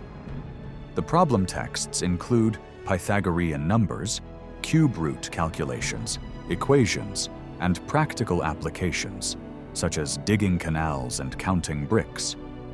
All of the problem texts that have survived are in the Akkadian language. However, since all technical terms are in Sumerian, it is thought that the origin of this knowledge lies largely in the Sumerian educational system. As for medical texts, although a large number of Akkadian medical documents containing Sumerian terms have been found, for a long time we had little information about Sumerian medicine. Even today, only 2 authentic Sumerian medical texts are known. One of these is a small fragment containing just a single prescription. However, the other text is a tablet approximately 10 by 16 centimeters in size, on which 15 prescriptions are written, and it is quite significant in terms of medical historiography. When the style of writing is carefully examined, it is understood that this tablet was written in the last quarter of the 3rd millennium BC. Therefore, this document contains the oldest known collection of medicinal recipes in human history. Although this tablet was discovered nearly 60 to 80 years ago, it only attracted the attention of the academic world in 1940. Since then, it has been translated several times due to its challenging technical language. The most recent and most reliable translation was made by Miguel Civil, who was a research associate at the University Museum, affiliated with the University of Pennsylvania. The document contains a total of 145 lines, or rather entries. However, the first 21 lines are so badly damaged that it is not possible to make a clear judgment about their content. Based on a preliminary assumption and comparisons with cuneiform medical texts from the 1st millennium BC, it was presumed that these lines contained expressions like, "if a person is suffering from." However, the very limited number of preserved signs and words that have come down to us, for example, root of the X plant, do not confirm this. The 15 total prescriptions begin from line 22 onward. These prescriptions can be divided into 3 categories according to their method of application. The first group consists of 8 poultice-type treatments. These prescriptions are generally organized as follows. First, a list of the herbs to be used is given. Then instructions are provided for grinding these herbs into powder and mixing them with a liquid to form a paste. This paste was applied as a poultice to the affected area after the area had been rubbed with oil. The oiling process was either due to its medicinal effect or to prevent the paste from sticking to the skin. The first 3 prescriptions of this group are too damaged to be translated. An example prescription from this text is as follows. Prescription 8. The root of a tree, a plant whose name is erased, and dried river bitumen are ground into powder, mixed with beer, rubbed with oil, and applied as a poultice. The second group consists of 3 medications taken orally. The first of these is somewhat more complex and includes beer and river bitumen oil in its composition. The gum of the X plant is mixed with beer. This mixture is heated over fire, then mixed with river bitumen oil and drunk by the patient. The remaining 2 prescriptions are simpler. The plants are ground into powder, dissolved in beer, and drunk by the patient. Pear and the root of the manna plant are ground, dissolved in beer, and drunk. Seeds of the nignagar vegetable, ammoniacum gum, and thyme are ground into powder, mixed with beer, and drunk by the patient. The third group of prescriptions is more complex and begins with an ambiguous introductory phrase. Place dried reeds on the hands and feet of the ill person. The meaning of this action and why it was placed in this section is still unclear. However, it is important because it gives clues about the parts of the body to be treated. Of the 4 prescriptions in this group, the first 3 involve washing the afflicted area with a special solution and then covering it with ash-like substances. The 4th prescription merely lists some plant names, but does not mention the procedure to be applied. This suggests that some steps may have been omitted in the text. As seen in this document, Sumerian physicians, like their modern counterparts, prepared their medications from herbal, animal, and mineral-based substances. Among the most commonly used minerals were salt, river bitumen, and unrefined oil. Among animal products, wool, milk, tortoiseshell, and water snake stood out. However, most of the prescriptions relied on processed products such as herbs like thyme, mustard, plum, pear, fig, willow, Atriplex halamus, Prosopis stephaniana, manna, pine, and fir, as well as beer, wine, and vegetable oil. Another noteworthy aspect is that this text contains none of the incantations and prayers frequently found in later cuneiform medical texts. There is no reference to a god or any demon. In this regard, the document gives the impression that the physician who prepared it followed an experimental and rational approach. Although it is unlikely that he conducted controlled experiments in the modern sense, it is presumed that the treatments had a certain therapeutic effect and were carefully chosen to maintain the physician's professional reputation. It is even possible that some of the prescriptions may contain information of practical value to modern medicine.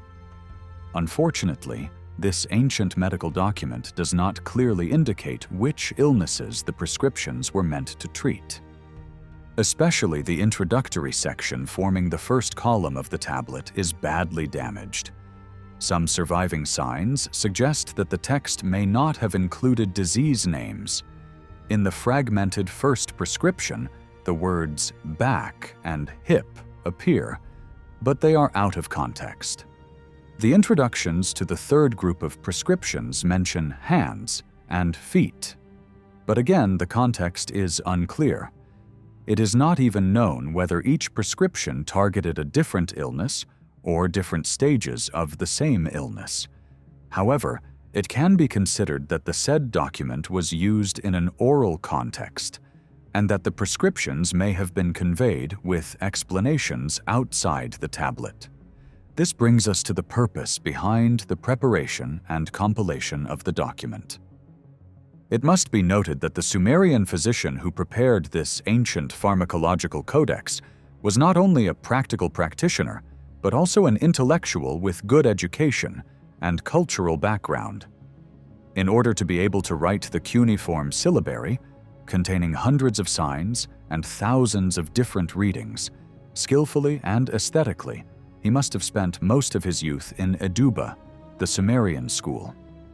In these schools, the scientific and literary knowledge of the time was systematically taught. The educational materials consisted of word lists, phrase patterns, paragraphs, and selected text excerpts. Students had to copy these texts repeatedly under the supervision of teachers working in the academy known as Ummia until they memorized them.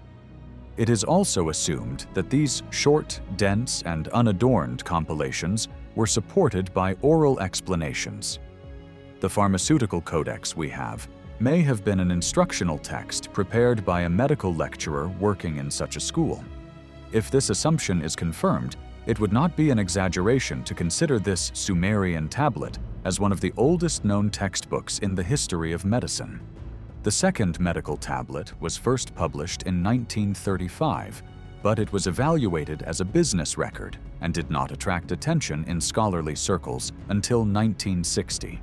In 1960, Miguel Civil noticed similarities between the content of the large tablet he had previously studied and this one, and translated it as follows. Tortoiseshell is crushed. After the related organ is rubbed with oil, the patient lying face down is massaged with this mixture. Then it is rubbed again with high-quality beer. Afterwards, it is washed with water. Finally, the affected area is filled with crushed fir tree. This mixture is suitable for those suffering in the body parts called tun and nu. The terms tun and nu mentioned here most likely refer to still undefined parts of the sexual organs. This suggests that the treatment may have been for a venereal disease. As the listener may notice, this treatment method bears strong similarities with the prescription found in the large tablet. In Sumerian, a physician is called Azu. The literal meaning of this word is most likely knower of water or water expert. The first known Sumerian doctor is a person named Lulu. The phrase Dr. Lulu was discovered during excavations in Ur by Sir Leonard Woolley and appears on a tablet dating to as early as 2700 BC. Likewise, the fact that a doctor from Lagash named Lugal-annemundu held an important post during the reign of Ur-Ningersu, son of Gudea, suggests that physicians of that period held high status in society. Furthermore, it is known from word lists that there were also veterinarians referred to as ox doctor or donkey doctor. However, to date, no concrete document from the Sumerian period related to such veterinary practices has been found. In the field of art, the Sumerians stood out especially for their skills in sculpture. The earliest sculptures were mostly abstract and impressionistic. These figures made for temples conveyed spiritual intensity and emotional impact more than technical skill. However, over time, sculpture also advanced technically, and the mastery of shaping forms increased. Although this progress may have sometimes diminished emotional depth, later artists produced technically superior examples. Sumerian sculptors were also quite skilled at carving figures into steles, plaques, and even vessels. These sculptures also offer valuable information about the physical appearance and clothing of the Sumerians. Men were usually shaved or bearded and parted their hair in the middle. The most common garment was a tiered, flounced skirt. Over this, long cloaks made of felt were also worn. Later, this skirt was replaced by a long garment called a chiton. On the upper body, a large shawl with embroidered edges was worn, draped over the left shoulder and leaving the right arm free. Women generally wore long, fringed, shawl-like garments that covered the entire body, but left the right shoulder exposed. They parted their hair in the middle and tied it in a broad ponytail wrapped around the head. Detailed hair decorations were made with ribbons, beads, and pendants. In Sumerian society, music held great importance both in instrumental and vocal forms. Some musicians held prestigious positions in temples and palaces. Very elegantly made harps and lyres have been found in the royal tombs of Ur. Additionally, instruments such as drums, tambourines, reed or metal flutes were also common. Poetry and song were highly developed in Sumerian schools. Most of the poetic texts we have today were hymns written for gods or kings and composed to be performed in temples or palaces. However, there are many indications that music, song, and dance were also used for entertainment in homes and marketplaces. Although cylinder seals were also adopted in regions like Anatolia, Egypt, Cyprus, and Greece, they became especially characteristic and symbolic tools for Mesopotamia. Sumerian artists, particularly during the period when the seal was first developed, displayed great creativity in engraving unique and meaningful scenes onto them. The earliest seals feature scenes of kings at war, shepherd figures, mythical creatures, animals, and dragons. Over time, these scenes were replaced by more decorative and formal designs. Eventually, one theme rose to dominance above all others: the scene of a worshipper being presented to a god, accompanied by a protective spirit acting as a guide. Despite the scarcity of raw materials like metal, stone, and quality wood in Sumerian lands, Sumerian craftsmen were among the most skilled artisans of the ancient world. However, it is highly likely that most of these artisans initially came from other regions, especially to work on temple construction projects in Sumer. A large tablet unearthed during excavations in Ur by Sir Leonard Woolley provides vivid and valuable information about the lives of Sumerian artisans and workshop supervisors. This document is a report dated to the 12th year of Ibi-Sin's reign, providing information about the completion of a temple construction. The tablet mentions 8 different workshops: sculpture, jewelry, stonework, carpentry, metalwork, leatherwork, fulling, and basketry. Sculptors carved small statues, boxes, rings, and bird figures from ivory and rare types of wood. In the year to which the tablet belongs, about 10 kilograms of ivory had been processed into such items. Jewelers used gold and silver, along with semi-precious stones such as lapis lazuli, agate, and topaz. In casting work, they used 2- or 3-piece molds, placed hammered metal sheets onto wooden cores, and stamped the finished products. They mastered techniques such as nailing, riveting, and soldering, and were also skilled in filigree and granulation decoration. The stoneworkers who worked for jewelers shaped these precious stones, but may also have taken on stone-cutting duties in construction projects. Carpenters were abundant in Sumer because, despite the scarcity of quality timber, large amounts of wood were required for ships, chariots, and various pieces of furniture. In the workshop mentioned in the tablet, many items were produced using oak, fir, ebony, and willow, along with a 20-kilogram ivory stand. Additionally, woods such as cedar, mulberry, tamarisk, and plane were also used by carpenters. Although palm trees were abundant in Sumer, they were rarely preferred due to their low quality. Because of the wood shortage, old furniture was repurposed. For example, the tablet records that a table, 2 beds, and a box were made from 3 old tabletop slabs. Tools used by Sumerian carpenters included saws, chisels, hammers, and drills. The metals used by blacksmiths covered a broad range: gold, silver, tin, lead, copper, bronze, and a substance called shugan, thought to be antimony, were included in this list. Even at the beginning of the 3rd millennium BC, copper craftsmanship was highly developed. Techniques such as casting, forging, annealing, filigree, and granulation were well known. Special bellows operated by foot or hand were used to melt metal, with wood or reed used as fuel. For example, to melt a 1/4 kilogram of copper, 1 kilogram of wood, and 3 bundles of reed were needed, whereas without wood, 6 bundles of reed were required.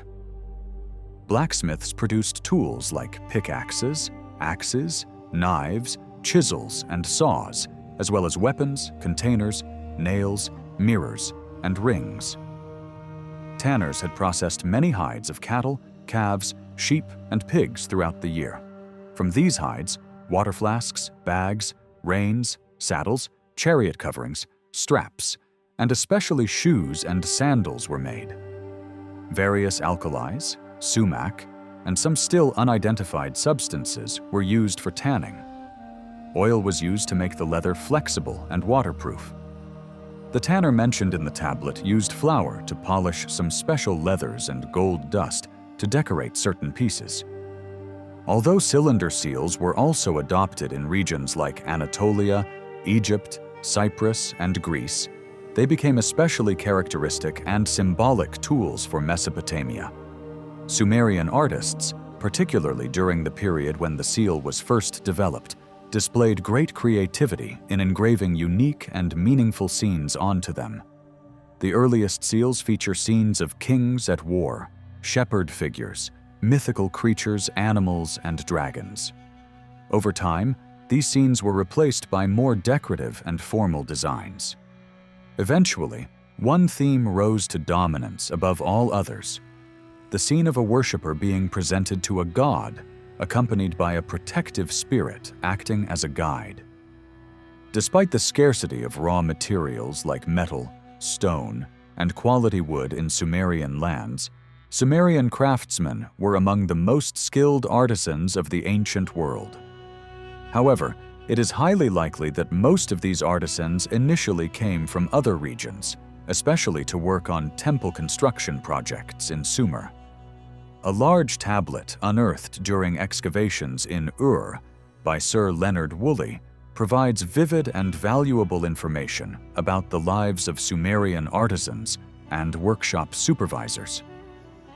This document is a report dated to the 12th year of Ibbi-Sin's reign, providing information about the completion of a temple construction. The tablet mentions 8 different workshops: sculpture, jewelry, stonework, carpentry, metalwork, leatherwork, fulling, and basketry. Sculptors carved small statues, boxes, rings, and bird figures from ivory and rare types of wood. In the year to which the tablet belongs, about 10 kilograms of ivory had been processed into such items. Jewelers used gold and silver along with semi-precious stones such as lapis lazuli, agate, and topaz. In casting work, they used 2- or 3-piece molds, placed hammered metal sheets onto wooden cores, and stamped the finished products. They mastered techniques such as nailing, riveting, and soldering, and were also skilled in filigree and granulation decoration. The stoneworkers who worked for jewelers shaped these precious stones, but may also have taken on stone-cutting duties in construction projects. Carpenters were abundant in Sumer because, despite the scarcity of quality timber, large amounts of wood were required for ships, chariots, and various pieces of furniture. In the workshop mentioned in the tablet, many items were produced using oak, fir, ebony, and willow, along with a 20-kilogram ivory stand. Additionally, woods such as cedar, mulberry, tamarisk, and plane were also used by carpenters. Although palm trees were abundant in Sumer, they were rarely preferred due to their low quality. Because of the wood shortage, old furniture was repurposed. For example, the tablet records that a table, 2 beds, and a box were made from 3 old tabletop slabs. Tools used by Sumerian carpenters included saws, chisels, hammers, and drills. The metals used by blacksmiths covered a broad range. Gold, silver, tin, lead, copper, bronze, and a substance called shugan, thought to be antimony, were included in this list. Even at the beginning of the 3rd millennium BC, copper craftsmanship was highly developed. Techniques such as casting, forging, annealing, filigree, and granulation were well known. Special bellows operated by foot or hand were used to melt metal, with wood or reed used as fuel. For example, to melt a 1/4 kilogram of copper, 1 kilogram of wood, and 3 bundles of reed were needed, whereas without wood, 6 bundles of reed were required. Blacksmiths produced tools like pickaxes, axes, knives, chisels, and saws, as well as weapons, containers, nails, mirrors, and rings. Tanners had processed many hides of cattle, calves, sheep, and pigs throughout the year. From these hides, water flasks, bags, reins, saddles, chariot coverings, straps, and especially shoes and sandals were made. Various alkalis, sumac, and some still unidentified substances were used for tanning. Oil was used to make the leather flexible and waterproof. The tanner mentioned in the tablet used flour to polish some special leathers and gold dust to decorate certain pieces. Very little information is provided about the fuller in the tablet. Apparently, he owned a small shop. Finally, the basket maker played a role in producing both baskets and boats using reeds and bitumen, materials that were of great importance to Sumer. Although weaving is not explicitly mentioned in the Ur tablets, it was the largest and most commercially valuable production sector of the Sumerian economy. In the city of Ur alone, thousands of tons of wool were processed annually. To obtain this wool, large-scale flocks of sheep, goats, and lambs were raised. Wool was collected through shearing, that is, plucking the animal's fleece. Spindles were used to make yarn, and weaving was done on both horizontal and vertical looms. Typically, weaving a fabric of 3.5 by 4 meters took a team of 3 women 8 days. After weaving was completed, the fabric was delivered to the fullers. These individuals soaked it in alkaline solutions in large vats and cleaned it by stomping on it barefoot. Although the most common clothing material was wool, linen was also produced, and it is understood that this material was particularly preferred by certain priests and sacred figures. In Sumer, the transportation of products and materials was carried out by humans and animals using sledges, wagons, carts, and boats. Sledges were especially preferred for transporting heavy loads like stone blocks. Wagons were typically 2- or 4-wheeled vehicles pulled by oxen. Lighter but smaller carts were usually pulled by wild donkeys. The most efficient and economical transport vehicle was the boat. An average 5-ton boat had the capacity to carry a load of 100 miskals. Additionally, giant ships made of timber were constructed in special shipyards for long sea voyages. These ships were used for expeditions to distant lands such as Meluha and Dilmun. The most commonly used type of boat was the one known today in Iraq as gufa and in antiquity as shalgam. These boats were woven from reeds, shaped like a basket, and covered with leather. A model of a boat found in Eridu shows that the Sumerians were also familiar with sailboats. In addition, paddles and the pole-pushing method were used. However, boats were generally pulled along riverbanks by people or oxen. The most striking technical achievements of Sumerian civilization are seen in the fields of agriculture and irrigation engineering. Establishing complex irrigation networks consisting of canals, ditches, dams, and ponds required serious engineering knowledge and organizational skills. Instruments like water levels, rulers, layout plans, and maps were used in constructing these systems. Farming had become a systematic profession requiring dedication, precision, and technical expertise. In this context, it is not surprising that Sumerian teachers prepared an agricultural guide called the Farmer's Almanac. This document is a didactic compilation outlining the activities that farmers were to follow throughout the year. The calendar begins with the flooding of fields in May-June and ends in April-May of the following year, when the harvested crop is winnowed in the wind. This text consists of a 1-line introduction, 107 lines of agricultural advice, and a 3-line identity section, making a total of 111 lines. The text is scattered across various tablet fragments, and one of the most important of these was discovered about 25 years ago in Ur by Leonard Woolley, though it has not yet been published. This text, copied by Cyril J. Gadd from the University of London, has greatly contributed to a more comprehensive understanding of Sumerian agricultural practice. Due to the difficulty of the technical terminology, the translation of the text is quite sensitive. The translation included in this video is not yet final. It has been produced through a joint effort by Thorkild Jacobson and Benno Landsberger of the University of Chicago and Miguel Civil of the University of Pennsylvania. The Farmer's Handbook begins with the sentence, "In ancient times, a farmer gave the following advice to his son." In the following sections, the tasks that must be carried out daily for a successful harvest are listed. In the lands of Sumer, where irrigation was of great importance, the first warning is that floodwater should not rise too high in the field. After the water recedes, oxen fitted with horseshoes are let into the field to trample the soil. This kills the weeds and helps flatten the surface. Next, the the soil should be leveled thoroughly with light axes. The tracks left by the oxen in the wet soil are corrected by workers with picks in their hands, and the resulting cracks are closed with rakes. As the soil dries, the farmer is advised to prepare all his tools. Special emphasis is placed on tools such as whips, goads, and similar instruments to ensure the regular and disciplined work of laborers and animals.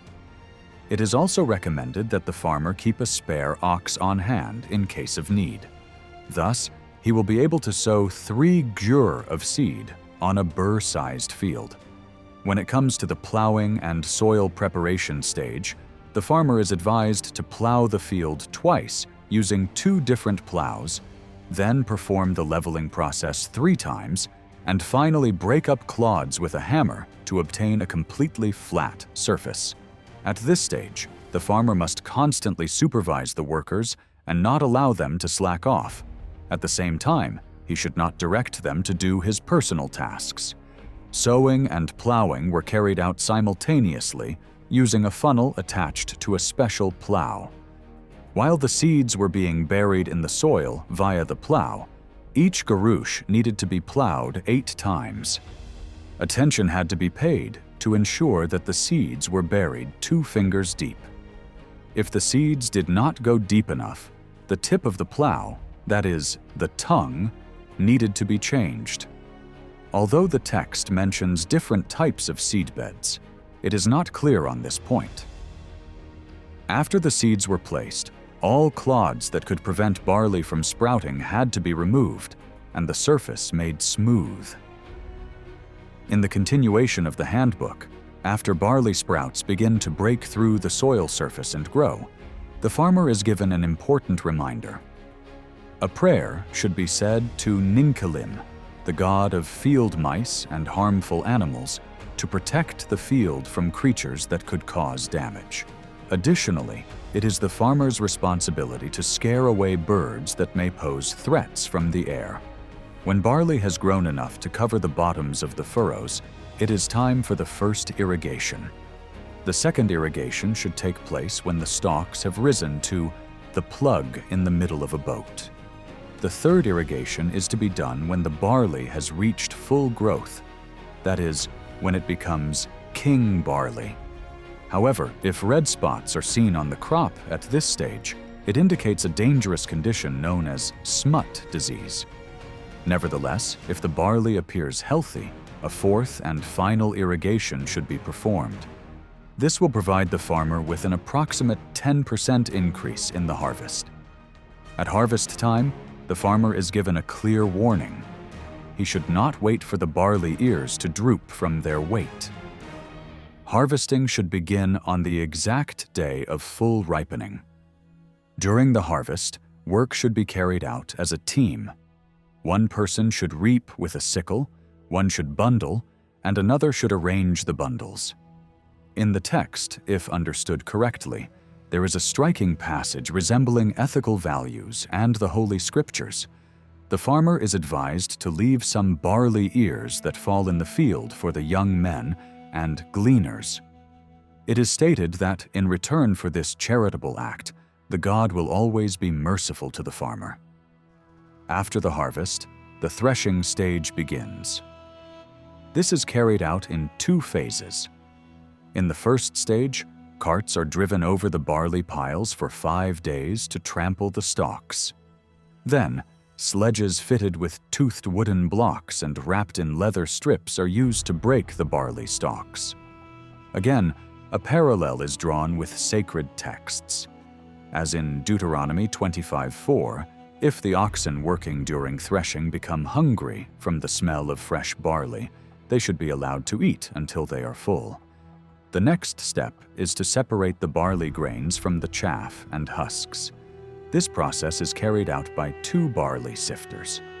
Although the text becomes somewhat unclear at this point, it is understood that the winnowing process involves tossing the dirty barley heaps brought from the threshing area into the air using a shovel or pitchfork, so that the heavy grains fall downward and the light husks are carried away by the wind. the handbook ends with an impressive conclusion. In the last 3 lines, it is emphasized that the advice given was, according to Sumerian theology, spoken by the agricultural god Ninurta.